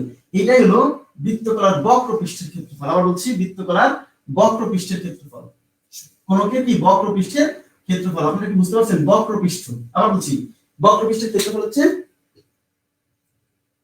হ্যাঁ পাই এল থাকে। ওকে, আচ্ছা ঠিক আছে, এল হবে। তাহলে বক্রপৃষ্ঠের ক্ষেত্রফল হচ্ছে পাই আর এল, যেখানে আর হচ্ছে এই কোণকের ভূমি ব্যাসার্ধ, আর এল হচ্ছে এই হেলানো উচ্চতা। আবার বলছি হেলানো উচ্চতা। এখন যারা জানতে চান যে আসলে কিভাবে আসলো সেই বিষয়গুলো আমি একদম এক্সপ্লেইন করলাম, এবং ব্যাংকের রিটেন পরীক্ষাতে এরকম প্রশ্ন আসে যে একটা বৃত্তের বলছি কোয়ার্টার সার্কেল, একটা কোয়ার্টার সার্কেলকে কেটে একটা কোণক বানানো হলো, এরকম অঙ্ক পরীক্ষাতে আসে। তখন আপনি যদি নাই জানেন যে আসলে ওই বৃত্তের ব্যাসার্ধ হলো এই কোণকের হেলানো উচ্চতা, ওই বৃত্তের এই বৃত্তের যে অংশটাকে নিয়ে বৃত্তকলার যে পরিধি সেই অংশটা হচ্ছে এই কোণকের পরিধি, এইগুলা বিষয়গুলো যদি না জানেন তখন আপনি অঙ্কটা বুঝতেই পারবেন না। ঠিক আছে, আশা করি বুঝছেন। তাহলে আমরা কি কি বের করলাম? এই যে বক্রপৃষ্ঠের ক্ষেত্রে বৃত্তাকার তলের ক্ষেত্রফল পাই আর স্কয়ার, বৃত্তাকার তলের ক্ষেত্রফল কত? পাই আর স্কয়ার, ভূমির ক্ষেত্রফল ও বৃত্তাকার তলের ক্ষেত্রফল, হেলানো উচ্চতা এল বের করছি, তাহলে হেলানো উচ্চতা L equal to root over R square plus H square. Okay, আচ্ছা এবার দেখেন পাই আর এল,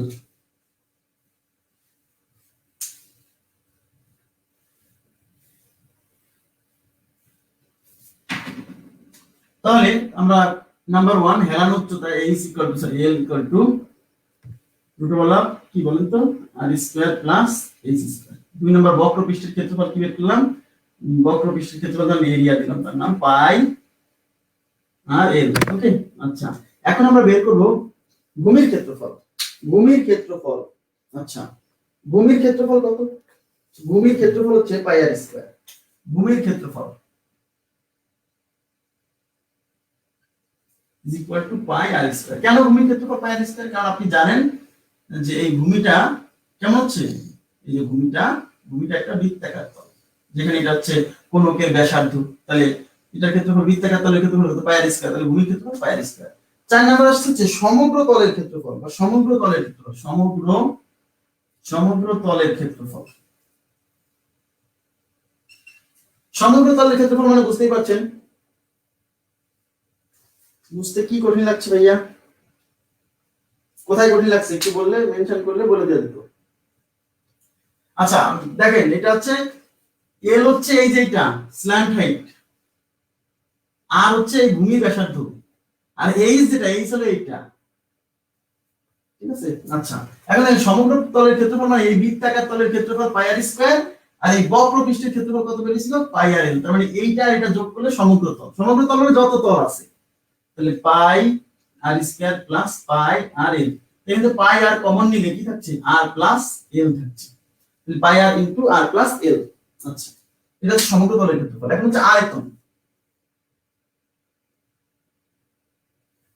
আয়তন ভি ইজ ইকুয়াল টু, আমি আগে বলছিলাম আয়তন মানে হচ্ছে ভূমির ক্ষেত্রফল ইনটু উচ্চতা, কিন্তু সেটা হচ্ছে সুষম হতে হবে। দেখেন এটা কিন্তু উপরের দিকে যত গেছে তত কিন্তু এরকম চেপে গেছে। তো সবাই মাথায় রাখবেন যে এরকম একটা জিনিস, আমি যদি এটাকে একটা সিলিন্ডার বিবেচনা করি, দেখেন এটাকে একটা সিলিন্ডার বিবেচনা করি, দেখেন মনোযোগ দিন, এটাকে যদি আমি একটা সিলিন্ডার বিবেচনা করি তাহলে এরকম মোচক এই পাশ দিয়ে একটা ঢুকবে, এই পাশ দিয়ে একটা ঢুকবে। তার মানে হচ্ছে একটা সিলিন্ডারের মধ্যে এরকম 3টা মোচক থাকে। তার মানে সিলিন্ডারের আয়তন যতটুকু হবে, এই মোচক বা কোনকের আয়তন হবে তার 3 ভাগের 1 ভাগ। এই জন্য সিলিন্ডারের আয়তন হচ্ছে পাই আর স্কয়ার এইচ, এটার আয়তন হবে 1/3 pi R square H, that's 1/3 pi R square H. তাহলে একটা জিনিস আপনারা মাথায় রাখবেন যে একটা সিলিন্ডারের মধ্যে এরকম মোচক বা কোনক কয়টা আসবে? 3টা। তাহলে এই সিলিন্ডারের আয়তন যা হবে, এই কোনকের আয়তন তার 3 ভাগের 1 ভাগ হবে। তাহলে সিলিন্ডারের আয়তন যেহেতু পাই আর স্কয়ার এইচ, এটা হবে তার 3 ভাগের 1 ভাগ, তাহলে 1/3 পাই আর স্কয়ার এইচ। তাহলে এটা হচ্ছে কোনক বা মোচকের যতটুকু আসে। হ্যাঁ, এবার হচ্ছে গোলক। গোলক গোলক তো একটু মাথায় রাখবেন, এই গোলকের বিষয়টা আমি আপনাদের বুঝাতাম, মানে এভাবেই বুঝাই দিতে পারতাম যদি আপনাদেরকে আমি পিরামিড পড়াতে পারতাম, কিন্তু পিরামিড যেহেতু আসে না, এজন্য পিরামিড পড়াইনি। সো এই জন্য আমি সূত্রগুলো একটু মুখস্থই দিচ্ছি বা একটু মনে রাখেন। এগুলো দেখানো যায় কিন্তু দেখাতে গেলে আর একটু জটিল হবে, বা আমি পিরামিড যেহেতু পড়াইনি এজন্য আমি দেখাতে চাচ্ছি না। তাহলে গোলক, স্ফিয়ার, ইম্পর্টেন্ট, ঠিক আছে? স্ফিয়ার, সার্কেল না। এস পি এইচ ই আর স্ফিয়ার। হ্যাঁ, গোলক। এখন গোলক বিষয়টা কি? ফুটবল দেখছেন? ফুটবল এটা কিন্তু এই যে এটা হলো গোলক, এটা হচ্ছে গোলক। আচ্ছা, আর এটা কিন্তু বৃত্ত, এটা কিন্তু বৃত্ত। বৃত্ত আর গোলকের মধ্যে কিন্তু পার্থক্য। কিভাবে 3 বুঝতে পারছি না? আচ্ছা বুঝতে পারছেন না? 3 মানে হচ্ছে আমি যেটা বোঝালাম সেটা হচ্ছে যে একটা একটা সিলিন্ডারের মধ্যে একই ভূমি বিশিষ্ট, একই ভূমির ব্যাসার্ধ বিশিষ্ট একটা সিলিন্ডারের মধ্যে ওরকম কোন 3টা আসবে। 3টা মানে ওরকম একটা সিলিন্ডারের মধ্যে আপনি ওরকম কোন ভরে পানি ঢেলে দিবেন, দেখবেন 3টা কোনকের পানি দিলে পারে ওই সিলিন্ডার পূর্ণ হবে। তার মানে সিলিন্ডারের ভেতরে যতটুকু জিনিস থাকবে ওই কোনকের মধ্যে তার 3 ভাগের 1 ভাগ থাকবে। এজন্য সিলিন্ডারের আয়তন যা, এর আয়তন হবে কি? তার 3 ভাগের 1 ভাগ। একই ভূমি ব্যাসার্ধ, একই উচ্চতা বিশিষ্ট একটা সিলিন্ডারের মধ্যে ওরকম কোনক কয়টা আসবে? 3টা আসবে। আচ্ছা, এজন্য আয়তন 3 ভাগের 1 ভাগ। আচ্ছা এবার দেখেন, তাহলে এই গোলকের এই কেন্দ্র থেকে এই পরিধি পর্যন্ত দূরত্ব, এটা হচ্ছে গোলকের ব্যাসার্ধ। এখন প্রশ্ন হচ্ছে গোলকের পৃষ্ঠের ক্ষেত্রফল। প্রথমে আসে পৃষ্ঠের ক্ষেত্রফল। পৃষ্ঠের ক্ষেত্রফল মানে হচ্ছে এই যে সারফেস। গোলক এরকম, গোলক এরকম না। পৃষ্ঠের ক্ষেত্রফল মানে ধরুন ফুটবলের যে বাইরের যে পৃষ্ঠ, ওই পৃষ্ঠের ক্ষেত্রফল কত? মানে শুধু আমাদের পৃষ্ঠটাকে কেটে, ফুটবলটাকে কেটে যদি একদম শোয়াই দিই তাহলে জায়গার ক্ষেত্রফল কত হবে? আচ্ছা, তাহলে সমগ্র পৃষ্ঠ মানে গোলকের পৃষ্ঠের ক্ষেত্রফল। নাম্বার 1, গোলকের পৃষ্ঠের ক্ষেত্রফল, ভেরি ভেরি ইম্পর্টেন্ট। পৃষ্ঠের ক্ষেত্রফল a is equal to 4 pi r square। 4 pi r square যেখানে 4 pi r square যেখানে 4 pi r square যেখানে r হচ্ছে কি? গোলকের ব্যাসার্ধ। বুঝা গেছে বিষয়টা? আচ্ছা, আর 2 নম্বর হচ্ছে গোলকের আয়তন। গোলকের আয়তন আয়তন V is equal to 4/3 pi r cube. আমি আবার বলছি, যদি পিরামিড পড়াতে পারতাম বা যদি সিলেবাসে থাকতো তাহলে আমি আপনাদের এই জিনিসগুলো দেখাই দিতে পারতাম, কিন্তু আপাতত এই দুটো জিনিস মনে রাখেন, খুব ইম্পর্টেন্ট, ভেরি ভেরি ইম্পর্টেন্ট। গোলক ইম্পর্টেন্ট, গোলকের পৃষ্ঠের ক্ষেত্রফল কত আর গোলকের আয়তন, আয়তন মানে এই ভিতরে কতটুকু জায়গা আছে, এর ভেতরে কতটুকু জায়গা আছে, আমার কথা কি বুঝতে পারছেন, এর ভেতরে কতটুকু জায়গা আছে। আচ্ছা, আর পৃষ্ঠের ক্ষেত্রফল মানে এই যে বাইরের যে পৃষ্ঠ, বাইরের পৃষ্ঠের এরিয়া কত। আচ্ছা, এটা গোলক থেকে আমার এই দুটো জিনিস লাগবে। আর একটা জিনিস হচ্ছে অর্ধগোলক, হেমিস্ফিয়ার, অর্ধগোলক, এটাকে হেমিস্ফিয়ার বলে। হ্যাঁ, HEMI, হেমিস্ফিয়ার, SPHERE, হেমিস্ফিয়ার, অর্ধগোলক। কোনকের ভিতরে ফাঁকা, যদি নিরেট না হয় ফাঁকা থাকবে, নিরেট হলে ফাঁকা থাকবে, ফাঁকা থাকবে না, নিরেট না হলে ফাঁকা থাকবে। জি, নিরেট হলে ফাঁকা থাকবে না, আশা করি বুঝছেন।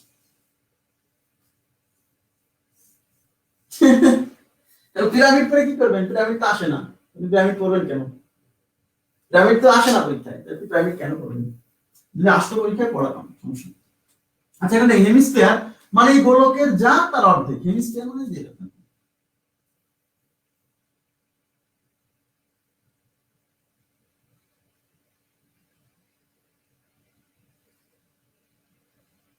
এই অর্ধেক, মানে ফুটবলের অর্ধেক, বুঝছেন, ফুটবলের অর্ধেক। এইটা হলো ব্যাসার্ধ। এখন বলেন, যদি ব্যাসার্ধ হয়, এখানে একটু ঝামেলা আছে। সেই ঝামেলাটা কি, যখন সবকিছু মনে করছেন অর্ধেক, তাহলে সবকিছু অর্ধেক অর্ধেক হয়ে গেছে, তাই না, সবকিছু অর্ধেক অর্ধেক হয়নি, আয়তন অর্ধেক হয়েছে, যে কতটুকু জায়গা দখল, মানে ভিতরে কতটুকু জায়গা আছে, আয়তন মানে ভিতরে কতটুকু জায়গা আছে, বোঝার চেষ্টা করেন। তাহলে আয়তন অর্ধেক, অর্ধেক ফুটবল, তাহলে পানি, এই পুরোটার ভিতরে পানি যতটুকু কাটবে, এটার ভিতরে তো অর্ধেক পানি আসবে, তার মানে আয়তন অর্ধেক হয়ে গেছে। অর্ধগোলকের আয়তন, অর্ধগোলকের আয়তন, হ্যাঁ, এটা পড়ানোর পরে আমাদের সূত্র শেষ, তারপর আমরা অঙ্কে চলে যাবো। অর্ধগোলকের আয়তন, তাহলে এটার আয়তন যা, এটার আয়তন, ফুল গোলকের আয়তন কত, 4/3 পাই আর কিউব, তার অর্ধেক হবে। তাহলে ফুল গোলকের আয়তন হচ্ছে 4/3 পাই আর কিউব, এর কত হবে, অর্ধেক, মানে হাফ দিয়ে গুণ, এটা দিয়ে কাটলে 2, তাহলে 2/3 পাই আর কিউব, এটা হলো অর্ধগোলকের আয়তন, 2/3 পাই আর কিউব, কেন, পুরো গোলকের অর্ধেক। কিন্তু যখন আমি পৃষ্ঠতলের ক্ষেত্রফল নেব, তখন তাহলে এইটার ক্ষেত্রফল কিন্তু পাই আর স্কয়ার, 4 পাই আর স্কয়ার, এই গোলকের পুরোটা। আবার হচ্ছে বৃত্তের ক্ষেত্রফল পাই আর স্কয়ার, কিন্তু এই পুরো বক্রপৃষ্ঠের ক্ষেত্রফল, এই যে ফুটবলের যে উপরে আছে এরকম, তার ক্ষেত্রফল কিন্তু 4 পাই আর স্কয়ার। তাহলে ওখানে পুরো বৃত্ত ছিল, সরি গোলক ছিল, এখানে তো অর্ধেক আছে। কিন্তু এটা করার ফলে কি হচ্ছে জানেন, এটা করার ফলে কিন্তু এই ভূমিতে, এই যে ভূমিতে যেটা না, এই যে ভূমি, এই ভূমি কিন্তু বের হয়ে গেছে, নতুন আরেকটা ভূমি সৃষ্টি হয়েছে। খেয়াল করেন প্লিজ, এই যে ভেতরে যে যেটার উপর বসে আছে, হ্যাঁ, যখন আপনি নিবেন এবার পৃষ্ঠের ক্ষেত্রফল নিবেন, তখন তো ভাইয়া এই জায়গার ক্ষেত্রফল নিতে হবে। এটা হলো পাই আর স্কয়ার, আর এই যে পৃষ্ঠ উপর দিয়ে আছে ক্যাপের মতো, হ্যাঁ, এটা কত, এই 4 পাই আর স্কয়ার হলো এই পুরোটা, পুরোটা। তাহলে এই যে উপরে যে ক্যাপের মতো হয়ে আছে, ওইটুকু হচ্ছে কত, এই 4 পাই আর স্কয়ারের অর্ধেক। তাহলে 4 পাই আর স্কয়ারের অর্ধেক কত, 4 পাই আর স্কয়ার এর অর্ধেক। আর সাথে যোগ হবে এই যে কাটার ফলে, এই যে ভূমির উপর বসে আছে এই যে একটা বৃত্ত, ওই বৃত্তের ক্ষেত্রফল পাই আর স্কয়ার, একটু যোগ হবে। আপনারা কি বুঝছেন বিষয়টা?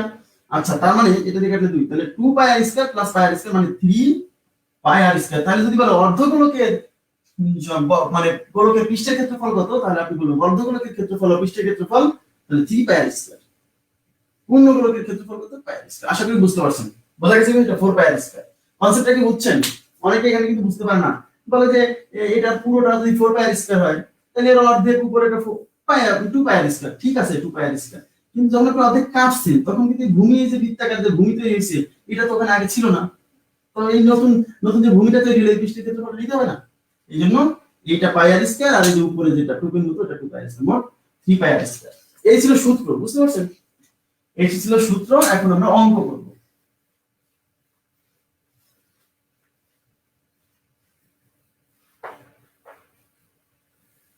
এখন অঙ্কগুলো দেখেন মনোযোগ দিয়ে, তাইলেই হবে। ওকে, আচ্ছা দেখেন, আমি কয়েকটা স্ক্রিনে কিছু অঙ্ক আসবে, তার আগে আমি কিছু লিখে দিচ্ছি। সুরজ ভাই, আপনি কোনটা ক্লিয়ার হয়নি বলবেন তো, কোনটা ক্লিয়ার হয়নি এটা ক্লিয়ার বলেন, কিন্তু আগে কি ক্লিয়ার হলো না, আগে বলে কি ক্লিয়ার হলো না, আমি এটা বুঝতে পারলাম না। আচ্ছা দেখেন, কয়েকটা আমি লিখে দিচ্ছি। একটি ফুটবল, একটি ফুটবলের ব্যাস 10 ইঞ্চি, 10 ইঞ্চি হলে আয়তন কত? আচ্ছা, অপশন দিচ্ছি আমি। হ্যাঁ, 31.46 ঘন ইঞ্চি। ঘন ইঞ্চি আমি লিখছি না, হ্যাঁ, সব জায়গায় ঘন ইঞ্চি থাকবে। 78.54 ঘন ইঞ্চি, ওটা লিখছি না। আচ্ছা, এখানে থাকবে হচ্ছে 314.16 ঘন ইঞ্চি। 4 নম্বরে থাকবে হচ্ছে 523.60 ঘন ইঞ্চি। আচ্ছা,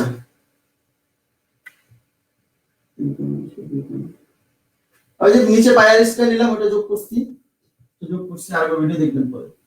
আর দেখেন, এখন একটি ফুটবলের ব্যাস হচ্ছে, ফুটবল এখানে কিন্তু বলে নাই গোলকের। হ্যাঁ, আপনাকে বুঝে নিতে হবে ফুটবল কেমন হয়, গোলাকার হয়। ফুটবল গোলাকার হয়, তাহলে আপনাকে ফুটবলের আয়তন মানে কি বলেন তো? এখানে বলছে কি ফুটবলের ব্যাস 10 ইঞ্চি হলে আয়তন কত? তাহলে ফুটবল তো গোলাকার, তাহলে ফুটবলের আয়তন বের করা মানে কোন একটা গোলকের আয়তন বের করা। তাহলে ফুটবলের আয়তন মানে গোলকের আয়তন বের করতে হবে। গোলকের আয়তন 4/3 কি পাই আর কি, যেখানে আর হচ্ছে ব্যাসার্ধ, কিন্তু এখানে দেওয়া আছে কি ব্যাস 10 ইঞ্চি। ব্যাস দেওয়া আছে 10 ইঞ্চি, তাহলে আমাকে কি করতে হবে? ব্যাসার্ধ তাহলে 10 এর অর্ধেক, ব্যাসার্ধ মানে কিন্তু ব্যাসের অর্ধেক, তাহলে 10/2 5 ইঞ্চি। হ্যাঁ, 5 ইঞ্চি। ওকে, তাহলে এখানে বসাচ্ছি 4/3 পাই। পাই এর মান আমাদের জানা আছে 3.1416, কিন্তু আর কিউব, আর মানে হচ্ছে 5 এর কিউব। এখন সবাই একটু মনোযোগ দেন, আমি আপনাদের এখন একটা জিনিস শেখাবো, সেটা হচ্ছে যখন আপনার অপশন থাকবে তখন আপনি এক্সাক্ট উত্তর না পাইলেও আপনি অ্যাপ্রক্সিমেশন করবেন। অ্যাপ্রক্সিমেশন করা মানে হচ্ছে কাছাকাছি উত্তরে যাওয়া। এক্সাক্ট উত্তরের দরকার নাই, কাছাকাছি উত্তরে পৌঁছানো। হ্যাঁ, তাহলে কাছাকাছি উত্তরে যদি আমরা পৌঁছাতে চাই, তাহলে দেখেন এই ঝামেলা বাদাইছে কিন্তু 3.1416। তো আপনি একটা কাজ করেন, এটা 3 না, আর এই 3.1416 আপনি মনে করেন এই 0.1416 নাই, বাদ দেন না, এটা বাদ দেন। কেন? এই এত মানে আমি বোঝাতে যাচ্ছি যে আমি একটু বাদ দিয়ে ক্যালকুলেশন করলে কিন্তু কাটাকাটি যাচ্ছে। এই 3 দিয়ে এটাকে কেটে দেওয়া যায় কাছাকাছি। যদি এটা কাটাকাটি করা যাবে না, কেন? কারণ এই মানটা তো একটু বড়, তাহলে আমরা কি করছি? ওটাকে নেগলেক্ট করছি, এটাকে উপেক্ষা করে ধরে নিয়েছি এটাও 3, কাটাকাটি করে দিচ্ছি। তাহলে কি হবে? উত্তরটা কি? আচ্ছা, তাহলে এটা কি হবে? তাহলে আমার কথা কি বুঝছেন? মানে আমি বোঝাতে চাচ্ছি এটাকে 3 ধরেন, তাহলে সুবিধা আছে।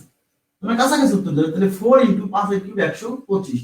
তাহলে কত? 4 5 20 শূন্য হাতে 2, 4 2 8 2 শূন্য হাতে 1, 4 1 4 আর 1 5, 500 ঘন ইঞ্চি। 500 ঘন ইঞ্চি। এখন আমার উত্তরটা হবে 500 ঘন ইঞ্চির কাছাকাছি। 500 ঘন ইঞ্চির কাছাকাছি। এখন 500 ঘন ইঞ্চির কাছাকাছি কি আছে? এবং দেখেন উত্তরটা কিন্তু 500 এর চেয়ে বড় হবে। কেন 500 এর চেয়ে বড় হবে? কারণ আমি এখানে কিন্তু এই মানটা কিন্তু 3.1416 আমি ধরছি কত? 3 ধরে কেটে দিয়েছি, তার মানে কি? কিন্তু এটা তো 3 না, এটা তো 3 এর চেয়ে বড়, তার মানে উত্তরটা আরেকটু বেশি আসতো। কেন? কারণ গুণটা তো আরেকটু বেশি বড় দিয়েছিল। যদি 3 ধরছি তাহলে মানটাকে আমি কমাই দিছি, তাহলে এই মানটা যদি এইটাই থাকতো তাহলে কি মানটা একটু বেশি আসতো, অর্থাৎ উত্তরটা 500 এর চেয়ে বেশি। তো 500 এর চেয়ে বেশি একটু বেশি হবে। কোথায় আছে অপশন? এখানে 500 এর চেয়ে বেশি এক জায়গায় আছে, এটা। যখন আপনি ক্যালকুলেশন করতে পারছেন, আপনি অ্যাপ্রক্সিমেশন করবেন, মানে বাদ দিয়ে দিয়ে কাছাকাছি উত্তর এসে পৌঁছানোর চেষ্টা করবেন। বুঝতে পারছেন বিষয়টা? ক্যালকুলেটর তো ইউজ করতে পারবেন না, আমি এটা বাদ দিয়ে দিলাম, বাদ দিয়ে মানে এটা 3 ধরলাম। 3 ধরলাম কেন? 3 এর কাছাকাছি। কাছাকাছি ধরে দেখলাম যে আচ্ছা ঠিক আছে এটা হচ্ছে। কিন্তু ক্যালকুলেটর দিয়ে যারা করবেন, তারা এখানে ক্যালকুলেটর দিয়ে করলেও পরীক্ষার হলে তো ক্যালকুলেটর পাবেন না, সো ক্যালকুলেটর ছাড়াই করার চেষ্টা করতে হবে। আচ্ছা, আশা করি বুঝছেন সবাই। বুঝিয়ে দিচ্ছি। এখন দেখেন আরেকটা অঙ্ক নিচ্ছি। দেখেন এই যে এগুলো অঙ্ক পরীক্ষা আসে প্রচুর। একটি গোলকের ব্যাসার্ধ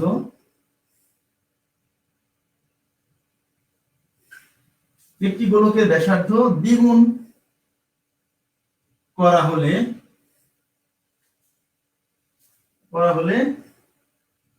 এর আয়তন কত গুণ বৃদ্ধি পাবে?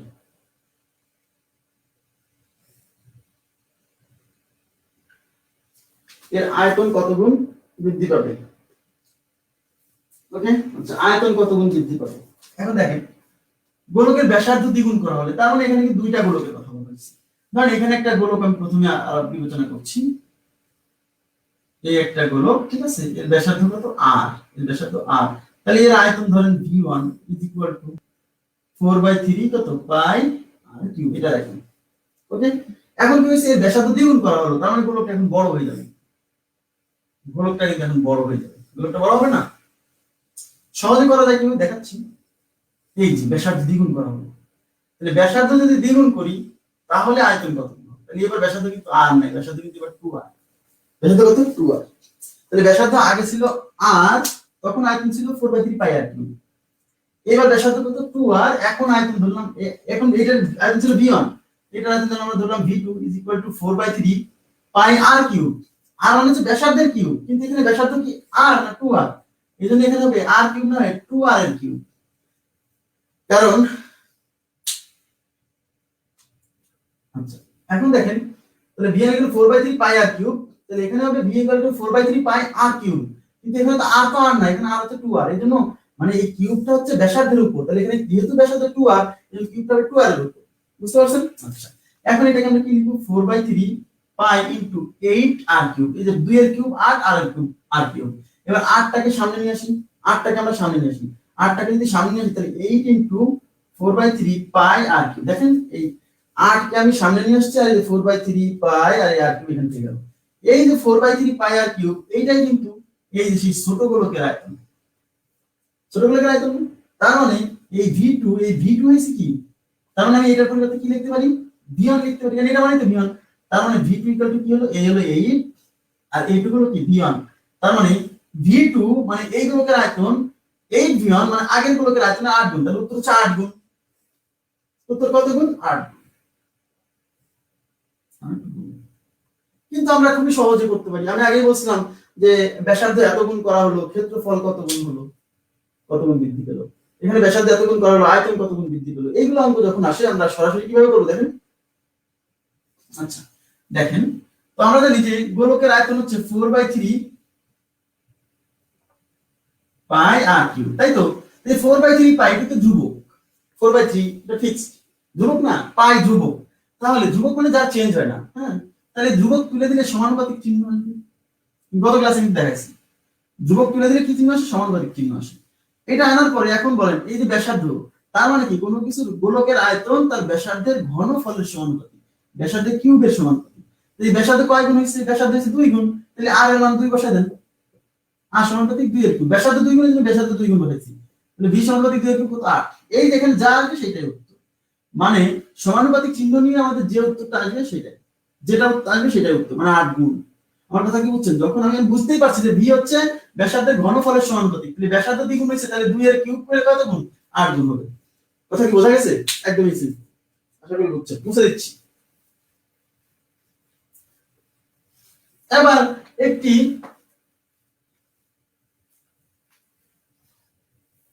গোলকের ব্যাসার্ধ দ্বিগুণ না বলে দিতে পারে 3 গুণ করা হলো, 3 গুণ করা হলো, ব্যাসার্ধ 3 গুণ করা হলো, আয়তন কত গুণ বৃদ্ধি পাবে? তাহলে আয়তন কত গুণ বৃদ্ধি পাবে? তাহলে v সমানুপাতিক r কিউব, r কিউব। তাহলে এটা 3 গুণ করা হয়েছে, তাহলে 3 বসলে v সমানুপাতিক 3 এর কিউব, 3 এর কিউব কত? 27, তাহলে 27 গুণ হবে, 27 গুণ। ওকে, কিন্তু প্রশ্নকর্তা যদি আপনাকে প্রশ্নটা ঘুরায় দেয়, দেখেন প্রশ্নকর্তা প্রশ্নটাকে ঘুরায় দেবে কিভাবে দেখেন, একটি গোলকের আয়তন, একটি গোলকের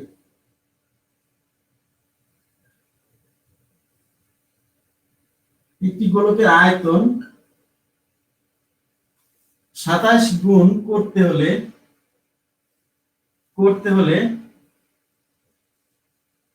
ব্যাসার্ধ কত গুণ করতে হবে?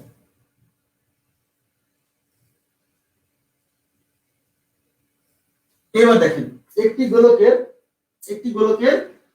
আয়তন 27 গুণ করতে হলে ব্যাসার্ধ কত গুণ করতে হবে। এখন ব্যাসার্ধ কত গুণ করতে হবে, মানে এবার কিন্তু আয়তন 27 গুণ হয়ে গেছে। বোঝার চেষ্টা করেন, এবার মনোযোগ দেন প্লিজ। এখন আমরা জানি কি v গোলকের 4/3 পাই r কিউব, তাহলে 4/3 পাই ধ্রুবক, তাহলে ধ্রুবক যদি তুলে দিই, যে ধ্রুবক তুলে দিলে পারে v সমানুপাতিক r কিউব। এবার সবাই একটু মনোযোগ দেন প্লিজ, এখানে কিন্তু ঝামেলা আছে, আমি এই জন্য বলছি বারে বারে। এবার আমাকে বলেন তো এখানে কি নির্ণয় করতে বলছে? এখানে নির্ণয় করতে বলছে কিন্তু ব্যাসার্ধ, আর এই আয়তন যে 27 গুণ হবে এটা কিন্তু দেওয়া আছে। দেখেন আয়তন 27 গুণ, মানে v 27 গুণ হবে দেওয়া আছে, তাহলে v 27 গুণ। তাহলে v 27 গুণ হলে আমার কিন্তু এবার v লাগবে না, এবার লাগবে কিন্তু কি লাগবে বলেন তো? এবার লাগবে কিন্তু r। তাহলে এই কিউবটা এসে ঘনমূল করে দিব। দেখেন তার মানে এই কিউবটা এসে ঘনমূল হলে ঘনমূল v সমানুপাতিক r। এই v কয় গুণ হবে? 27 গুণ। তাহলে এখানে 27 গুণ, তাহলে ঘনমূল 27 সমানুপাতিক r। তাহলে 27 এর ঘনমূল কত? 27 এর ঘনমূল তো 3, তাহলে r সমানুপাতিক 3, তাহলে ব্যাসার্ধ কয় গুণ হবে? 3 গুণ হবে।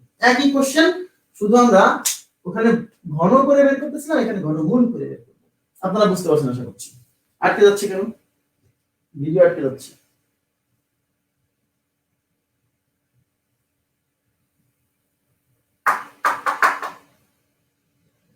ভিডিও আটকে যাচ্ছে।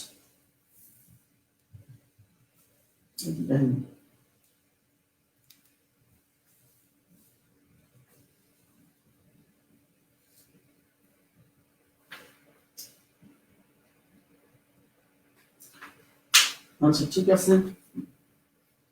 আচ্ছা আশা করি বুঝতে পারছেন সবাই যে অনেক সময় বলবে যে এরকম আয়তন এত গুণ করা হলে ব্যাসার্ধ কত গুণ হবে, ব্যাসার্ধ এত গুণ হলে আয়তন কত গুণ হবে, এই ধরনের অঙ্ক আপনারা পারবেন। Thank you very much. আচ্ছা এবার দেখেন দুটি গোলকের ব্যাসার্ধের অনুপাত। দেখেন দুটি গোলকের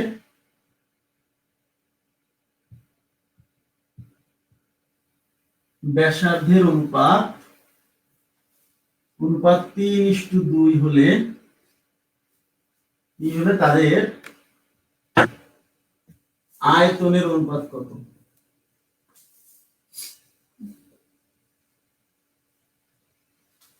দুটি গোলকের ব্যাসার্ধের অনুপাত, দুটি গোলকের ব্যাসার্ধের অনুপাত দেখেন দুটি গোলকের ব্যাসার্ধের অনুপাত 3:2 হলে তাদের আয়তনের অনুপাত কত? তাহলে দেয়া আছে ব্যাসার্ধের অনুপাত, এটা কিন্তু ব্যাসার্ধের অনুপাত না, r1:r2 ইজ ইকুয়াল টু দেয়া আছে হচ্ছে 3:2। আর আমাদের নির্ণয় করতে হচ্ছে ব্যাস আয়তনের অনুপাত, মানে v1:v2 ইজ ইকুয়াল টু, তাহলে v1:v2 মানে অনুপাত মানে তো ভাগ করা, তাহলে v1 divided by v2 is equal to আয়তন মানে হচ্ছে কি 4/3 বাই r3। তাহলে যেটা v1, তাহলে v1 মানে প্রথমটার আয়তন, তাহলে আমরা ব্যাসার্ধ নেব প্রথমটা, মানে এখানে r1 কিউব r3 মানে r1 কিউব, কিন্তু প্রথমটার আয়তন তাহলে প্রথমটার ব্যাসার্ধ। এবার v2 এর পরিবর্তে লিখব 4/3 পাই, r এর জায়গায় লিখব r2 কিউব, এই 4/3 পাই ক্যান্সেল, তাহলে v1 ভাগ v2 is equal to r1 by r2, দুইজনের উপরে কিউব আছে এজন্য হোল কিউব দিয়ে দিলাম, ঠিক আছে, হোল কিউব দিয়ে দিলাম। ওকে আচ্ছা তাহলে এখন এই r1 এর মান 3/2, তাহলে 3/2 দুইটার উপরে কিউব, তাহলে 3 এর কিউব হয় কত 27, আর 2 এর কিউব 8, তার মানে 27:, এই যে v1 ভাগ v2 আসলে কত 27/8, তাহলে v1 v2 is equal to 27:8, তাহলে 27:8 বোঝা গেছে, 27:8 একদম ইজি। ওকে হ্যাঁ অনেক উত্তর দিচ্ছেন, ধন্যবাদ আপনাদেরকে।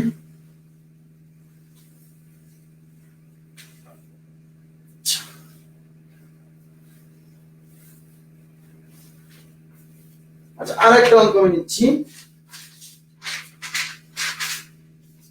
দেখেন দুটি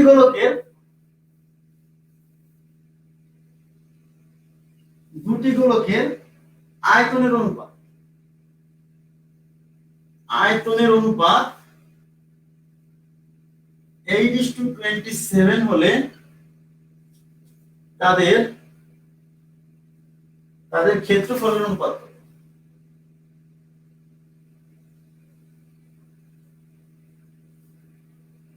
তাদের ক্ষেত্রফলের অনুপাত কত? আচ্ছা দেখেন তাদের দুটি গোলকের আয়তনের অনুপাত 8:27 হলে তাদের ক্ষেত্রফলের অনুপাত কত? তাহলে আমরা নির্ণয় করতে বলছি ক্ষেত্রফলের অনুপাত, মানে প্রথমটার ক্ষেত্রফল যদি a1 হয়, দ্বিতীয়টার ক্ষেত্রফল যদি a2 হয়, a1 ভাগ a2, আর a1 ভাগ a2 বুঝতেই পারছেন গোলকের ক্ষেত্রফল আছে পৃষ্ঠ, তাহলে 4 পাই r1 স্কয়ার। কেন r1 দিছি? যেহেতু এটা প্রথমটার ক্ষেত্রফল এজন্য r1 দিছি। ওকে আচ্ছা এবার a2 মানে তাহলে নিশ্চয়ই 4 পাই r2 স্কয়ার, 4 পাই ক্যান্সেল, তাহলে a1 divided by a2 is equal to r1 square divided by r2 square. তাহলে আপনি যদি a1 আর a2 মানে গোলকের ক্ষেত্রফলের অনুপাত বের করতে চান, তাহলে আপনার ব্যাসার্ধ লাগবে, যে r1 লাগবে r2 লাগবে। এই r1 আর 2 সরাসরি দেওয়া নাই, কিন্তু আয়তনের অনুপাত দেওয়া আছে, এই আয়তনের অনুপাত থেকে আমরা এই r1 r2 বের করে ফেলবো। এই যে গোলকের আয়তনের অনুপাত, তার আয়তন মানে v1 ডিভাইডেড বাই v2, আয়তন v1 ভাগ v2 দেওয়া আছে 8 ডিভাইডেড বাই 27। v1 মানে গোলকের আয়তন হচ্ছে 4/3 পাই r1 কিউব, v2 মানে 4/3 পাই r2 cube is equal two কি 8 ডিভাইডেড বাই 27, 4/3 পাই ক্যান্সেল, তাহলে r1 cube divided by r2 cube, r1 ভাগ r2 এর হোল কিউব দিলাম, কারণ আমার লাগবে কি, আমার হচ্ছে r1 আর r2 লাগবে, এইজন্য এটা বের করছি। তাহলে এটা কি হচ্ছে 8 আর 27 কে লেখা যায় 2/3 এর কিউব, কারণ 8 এর উপর কিউব 2 এর উপর কিউব দিলে 8 হয়, 3 এর উপর কিউব দিলে 27 হয়, তাহলে উভয় পাশে পাওয়ার সমান হলে বেস সমান, অর্থাৎ r1 বাই r2 কত 2/3, তাহলে r1 by r2 is equal two 2/3, 2/3। এই যে r1 আর r2 এই মানটা আমাদের দরকার ছিল, ধন্যবাদ। এই r1 আর r2 মানটা আমাদের দরকার ছিল, এই r1 আর r2 মানটা আমরা এখানে বসাই দেব, ব্যাস তাহলে ক্ষেত্রফল হলো a1 by a2 is equal to r1 এর মান 2 r2 এর মান 3 দুইটার উপর স্কয়ার আছে একবার স্কয়ার তার মানে 4:9 তাহলে উত্তর হচ্ছে 4:9 খুবই গুরুত্বপূর্ণ অঙ্ক ঠিক আছে আচ্ছা এখন দেখেন অনেকে বলে শর্টকাটে দেখেন শর্টকাটে কিন্তু বেশি দেরি হচ্ছে না আমি যে বললাম তো এই যে এগুলা লিখছি আপনারা লিখবেন কেন সরাসরি a1 বাই a2 জানেন 4/4 কেটে যাবে তারপর যদি শর্টকাটে করতে চান যে দুইটা গোলকের আয়তনের অনুপাত দেওয়া থাকবে আর ক্ষেত্রফলের অনুপাত বের করবেন তাহলে সরাসরি a1 ভাগ a2 is equal two ঘনমূল v1 ভাগ v2 এর হোল স্কয়ার ঘনমূল v1 ভাগ v2 এর হোল স্কয়ার এখন ঘনমূল v1 ভাগ v2 v1 কত ভাইয়া v1 মানে এই যে 8 v2 কত 27 তাহলে 8 বাই 27 তার উপর স্কয়ার কিন্তু পুরোটার উপর বুঝছেন এই পুরোটার উপর তাহলে ঘনমূল মানে 8 আর 27 8 এর ঘনমূল 2 8 এর ঘনমূল 2 27 এর ঘনমূল 3 তার উপর মারো স্কয়ার তাহলে 4:9 বোঝা গেছে 4:9 আশা করি সবাই বুঝছেন হ্যাঁ উত্তর দিয়েছেন সবাই ধন্যবাদ আপনাদেরকে এবার আমরা নেক্সট অঙ্কে চলে যাচ্ছি এখন যে অঙ্কগুলো করাচ্ছি খুব গুরুত্বপূর্ণ অঙ্ক পরীক্ষায় প্রচুর আসছে খালি আসছে না প্রচুর পরীক্ষাতে এই প্রশ্ন আসছে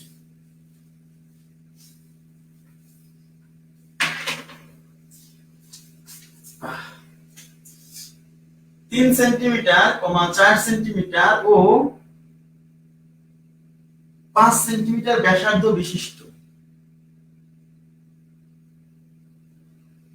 বিশিষ্ট তিনটি গোলককে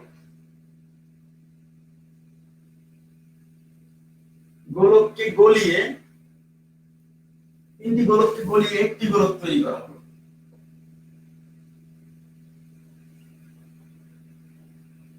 একটি গোলক তৈরি করা হলো হলে গোলকের ব্যাসার্ধ কত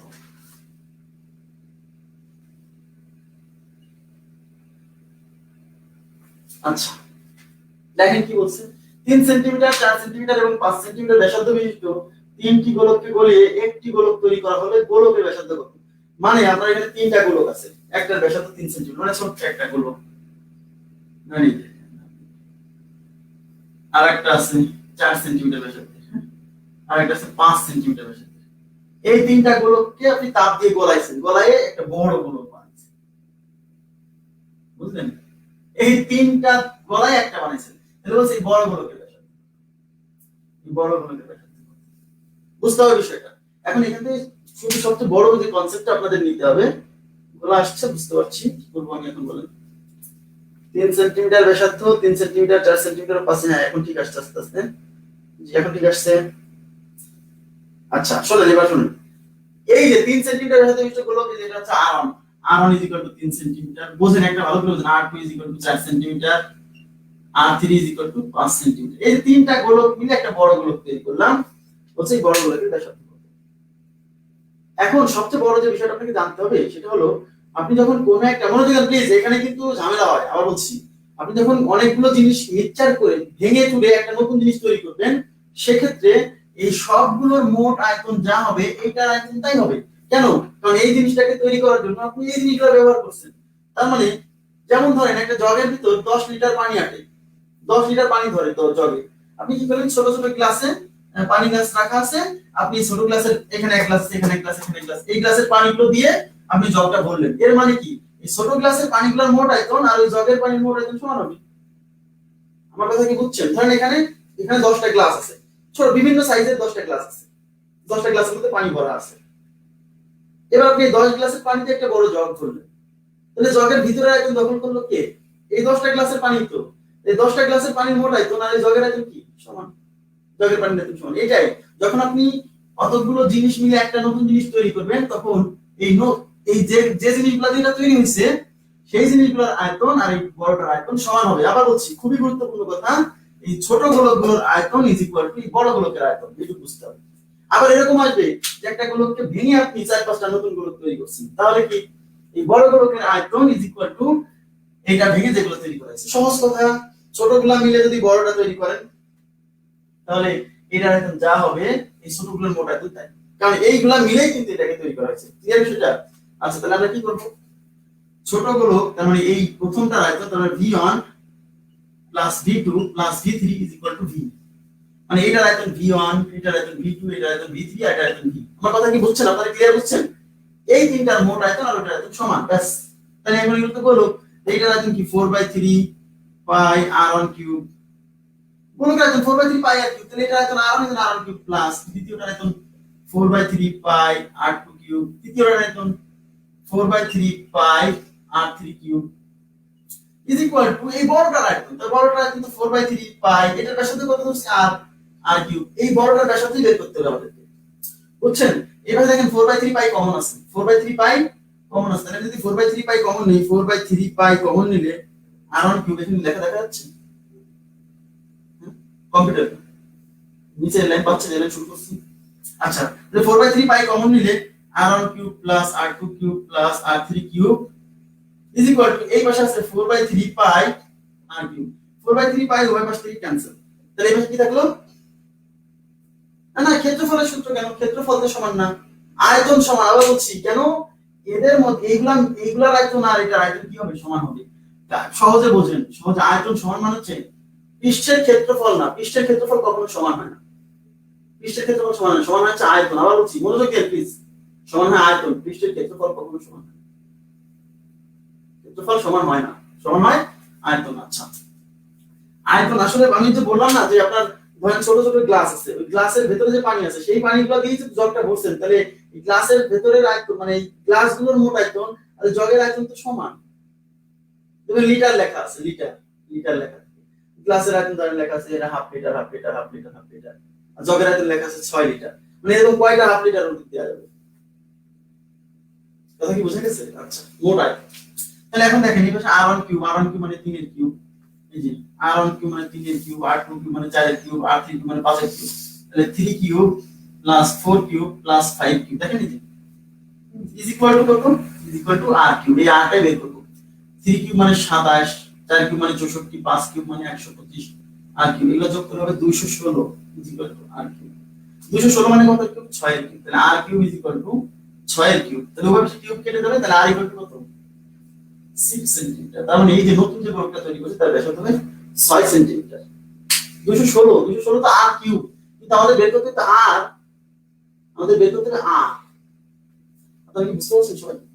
আচ্ছা, এই কনসেপ্টটা কিন্তু খুবই আবার বারে বারে কাজে লাগবে। আবার বলছি যে একটা জিনিস আমরা কতগুলো জিনিস দিয়ে যখন আমরা একটা জিনিস বানাবো তখন এই সবগুলোর মোট আয়তন আর যেটা বানাইছি ওটার আয়তন কি হবে? সমান হবে, অলওয়েজ সমান হবে। আবার এটাকে ভেঙে যখন আমরা অনেকগুলো ছোট ছোট বানাবো ওই ছোটগুলোর আয়তন আর এটার মোট আয়তন সমান হবে। কেন?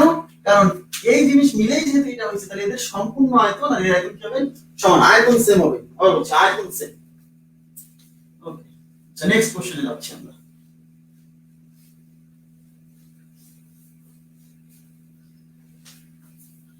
আচ্ছা, এর পরবর্তী কোশ্চেনটা হচ্ছে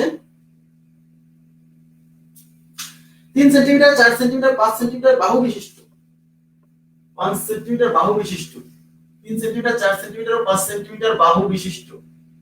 দেখেন বাহু বিশিষ্ট, বাহু বিশিষ্ট তিনটি ঘনক গলিয়ে, তিনটি ঘনক গলিয়ে একটি নতুন ঘনক তৈরি করা হলো, একটি নতুন ঘনক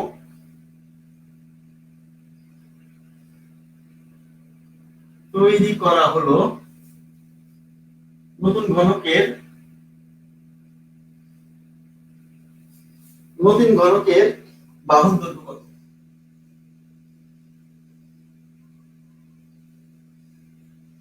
নতুন ঘনকের বাহুর দৈর্ঘ্য কত? দাঁড়ায় আছে কেন? আটকাচ্ছে, কি যে করি বলেন তো, ভালো লাগে না, নেটের সমস্যা, কি করা যায়?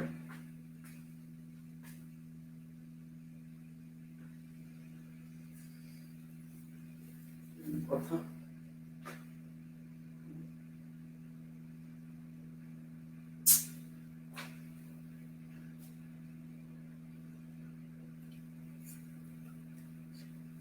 ফুল নেটওয়ার্ক আটকাবে না,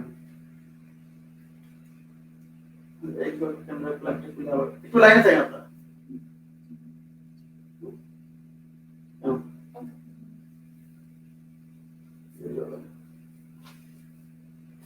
Clear?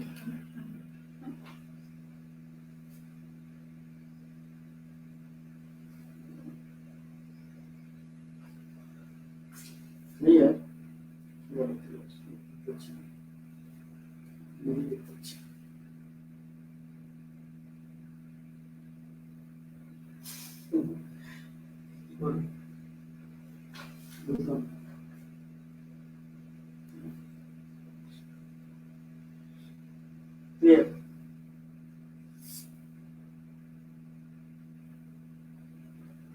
Good. এবার ঠিক আছে। আমার এখানে নেটের সমস্যা হলে তো আমি তো এই একই নেট দিয়ে মোবাইল চালাচ্ছি, একই নেট দিয়ে চলছে। সবাই বলছে ক্লিয়ার। ক্লিয়ার ক্লিয়ার ভাই। দাঁড়ায় আছে, কথা বলছি বলছি না। আচ্ছা আচ্ছা, হ্যাঁ ঠিক আছে, thank you very much, clear আসছে জি, থ্যাংক ইউ। আচ্ছা এখন দেখেন 3 সেন্টিমিটার, 4 সেন্টিমিটার ও 5 সেন্টিমিটার বাহু বিশিষ্ট তিনটি ঘনক গলিয়ে একটি নতুন ঘনক তৈরি করা হলো। নতুন ঘনকের বাহুর দৈর্ঘ্য, তার মানে বুঝতেই পারছেন এরকম তিনটা ঘনক আছে, যদি আমি এখন আঁকাতে পারছি না, বুঝছেন, এরকম এই একটা ঘনক, আর একটা একটু বড়, বুঝছেন, আর একটা একটু বড়,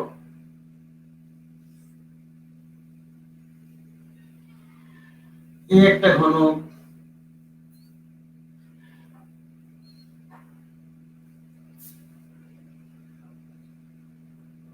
এই তিনটা ঘনক, এটা ধরেন 3 সেন্টিমিটার বাহু, এটা 4 সেন্টিমিটার, 5 সেন্টিমিটার, এই তিনটা ঘনক মিলে একটা বড় ঘনক বানাইছে। দেখেন একটা বড় ঘনক, বিশাল আকৃতির ঘনক। এই যে ঘনক এত বিশাল হচ্ছে আমি আঁকাতেই পারছি না, বুঝছেন। আচ্ছা, তাহলে বলছে এই বিশাল আকৃতির ঘনকের বাহুর দৈর্ঘ্য কত? তাহলে ঘনকের বাহুর দৈর্ঘ্য ধরুন এটা বাহুর দৈর্ঘ্য a বা x ধরলাম। আচ্ছা, এটাকে আমরা ধরলাম x। এই বিশাল ঘনকের বাহুর দৈর্ঘ্য, তাহলে বুঝতেই পারছেন এই ঘনকের আয়তন, এই ঘনকের আয়তন আর এই ঘনকের আয়তনের যোগফল ইজ ইকুয়াল টু বড় ঘনকের আয়তন, রাইট? তাহলে আমরা কি করব, এই ঘনকের আয়তন, ঘনকের আয়তন মানে বাহুর কিউব, মনে আছে? যদি প্রত্যেকটা বাহু যদি a হয় তাহলে এটা a কিউব, এটা a কিউব, এটা a কিউব। তার মানে বুঝতেই পারছেন এই তিনটার আয়তন হবে কি বলেন তো? এটা যদি a1 হয় তাহলে a1 কিউব, এটা দৈর্ঘ্য যদি a2 হয় তাহলে a2 কিউব, এটা দৈর্ঘ্য যদি a3 হয় a3 cube is equal two, এই সবগুলোর আয়তন যোগ করলে হবে এইটার আয়তন, এটা বাহু দৈর্ঘ্য কত হচ্ছে x, সেটা হবে x। বাস, বোঝা গেল বিষয়টা? আশা করি বুঝছেন।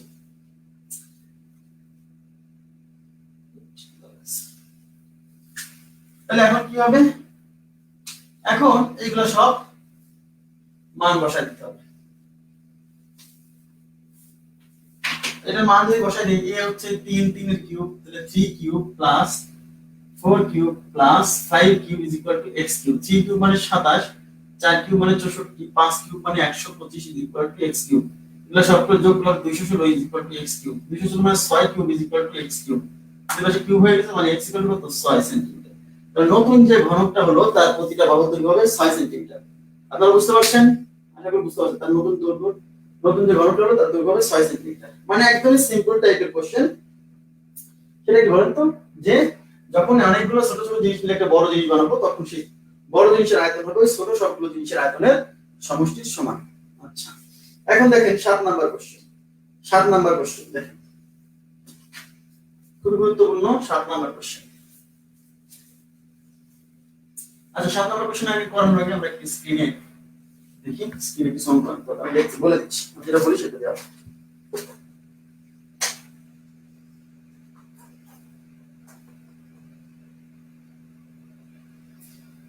এখন স্ক্রিনে দেওয়া হচ্ছে 8 নাম্বার কোশ্চেনটা দেওয়া, 8 নাম্বার 8 বাস।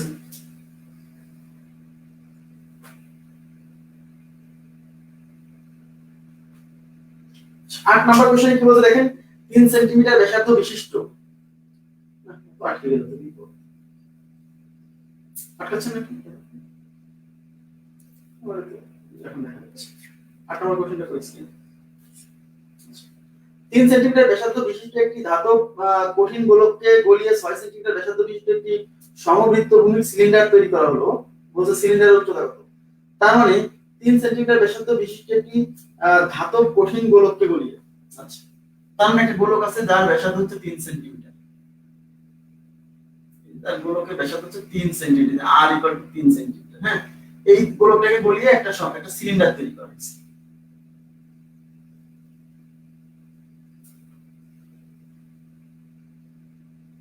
এই যে একটা সিলিন্ডার তৈরি করা হয়েছে, বলছে যে এই সিলিন্ডারের 6 সেন্টিমিটার ব্যাস বিশিষ্ট একটি সিলিন্ডার তৈরি করা হলো। 6 সেন্টিমিটার ব্যাস বিশিষ্ট মানে এই ব্যাসটা হলো 6 সেন্টিমিটার, ব্যাস 6 সেন্টিমিটার। তাহলে এর ভূমি ব্যাসার্ধ কত? 3 সেন্টিমিটার। তাহলে বলছে উচ্চতা কত? তাহলে এই যে তাহলে আপনারা বুঝতেই পারছেন এই গোলক গলায় যদি এটা বানানো হয়েছে, তাহলে গোলকের আয়তন,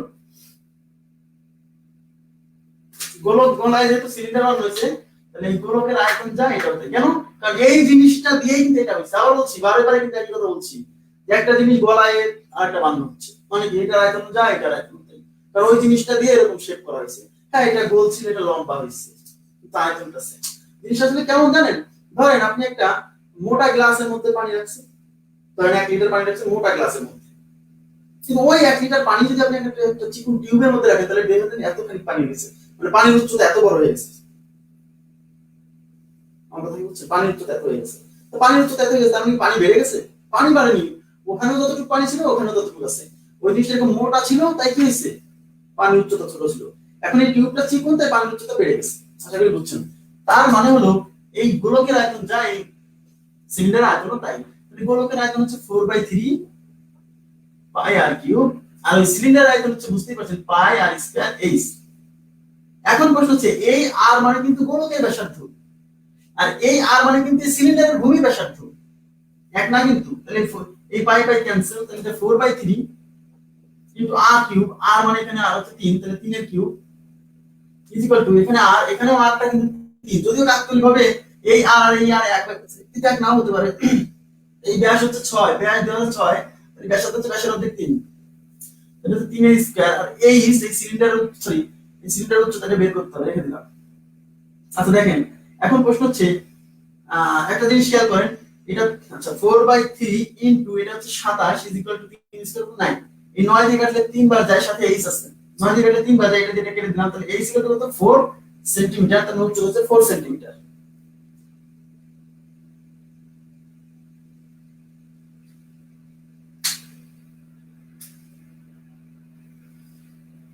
আপনারা কি বুঝছেন? আসলে আমি তো কিছুই দেখতে পাচ্ছি না, সমস্যা হয়ে যাচ্ছে, একদমই আটকে আটকে যাচ্ছে।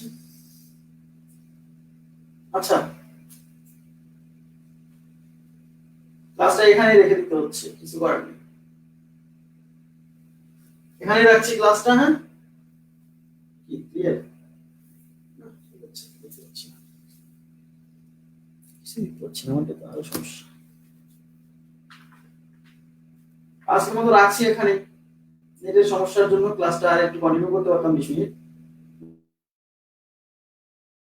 সবাই আবার সামনের ক্লাসে দেখা হবে, আর জন্য দোয়া করবেন। আমার অসুস্থতা, মানে আমাকে অসুস্থতার বিভিন্ন অসুখ ধরছে এমন ভাবে, আমি আসলে সেরে উঠতে পারছি না, একটা রেখে একটা।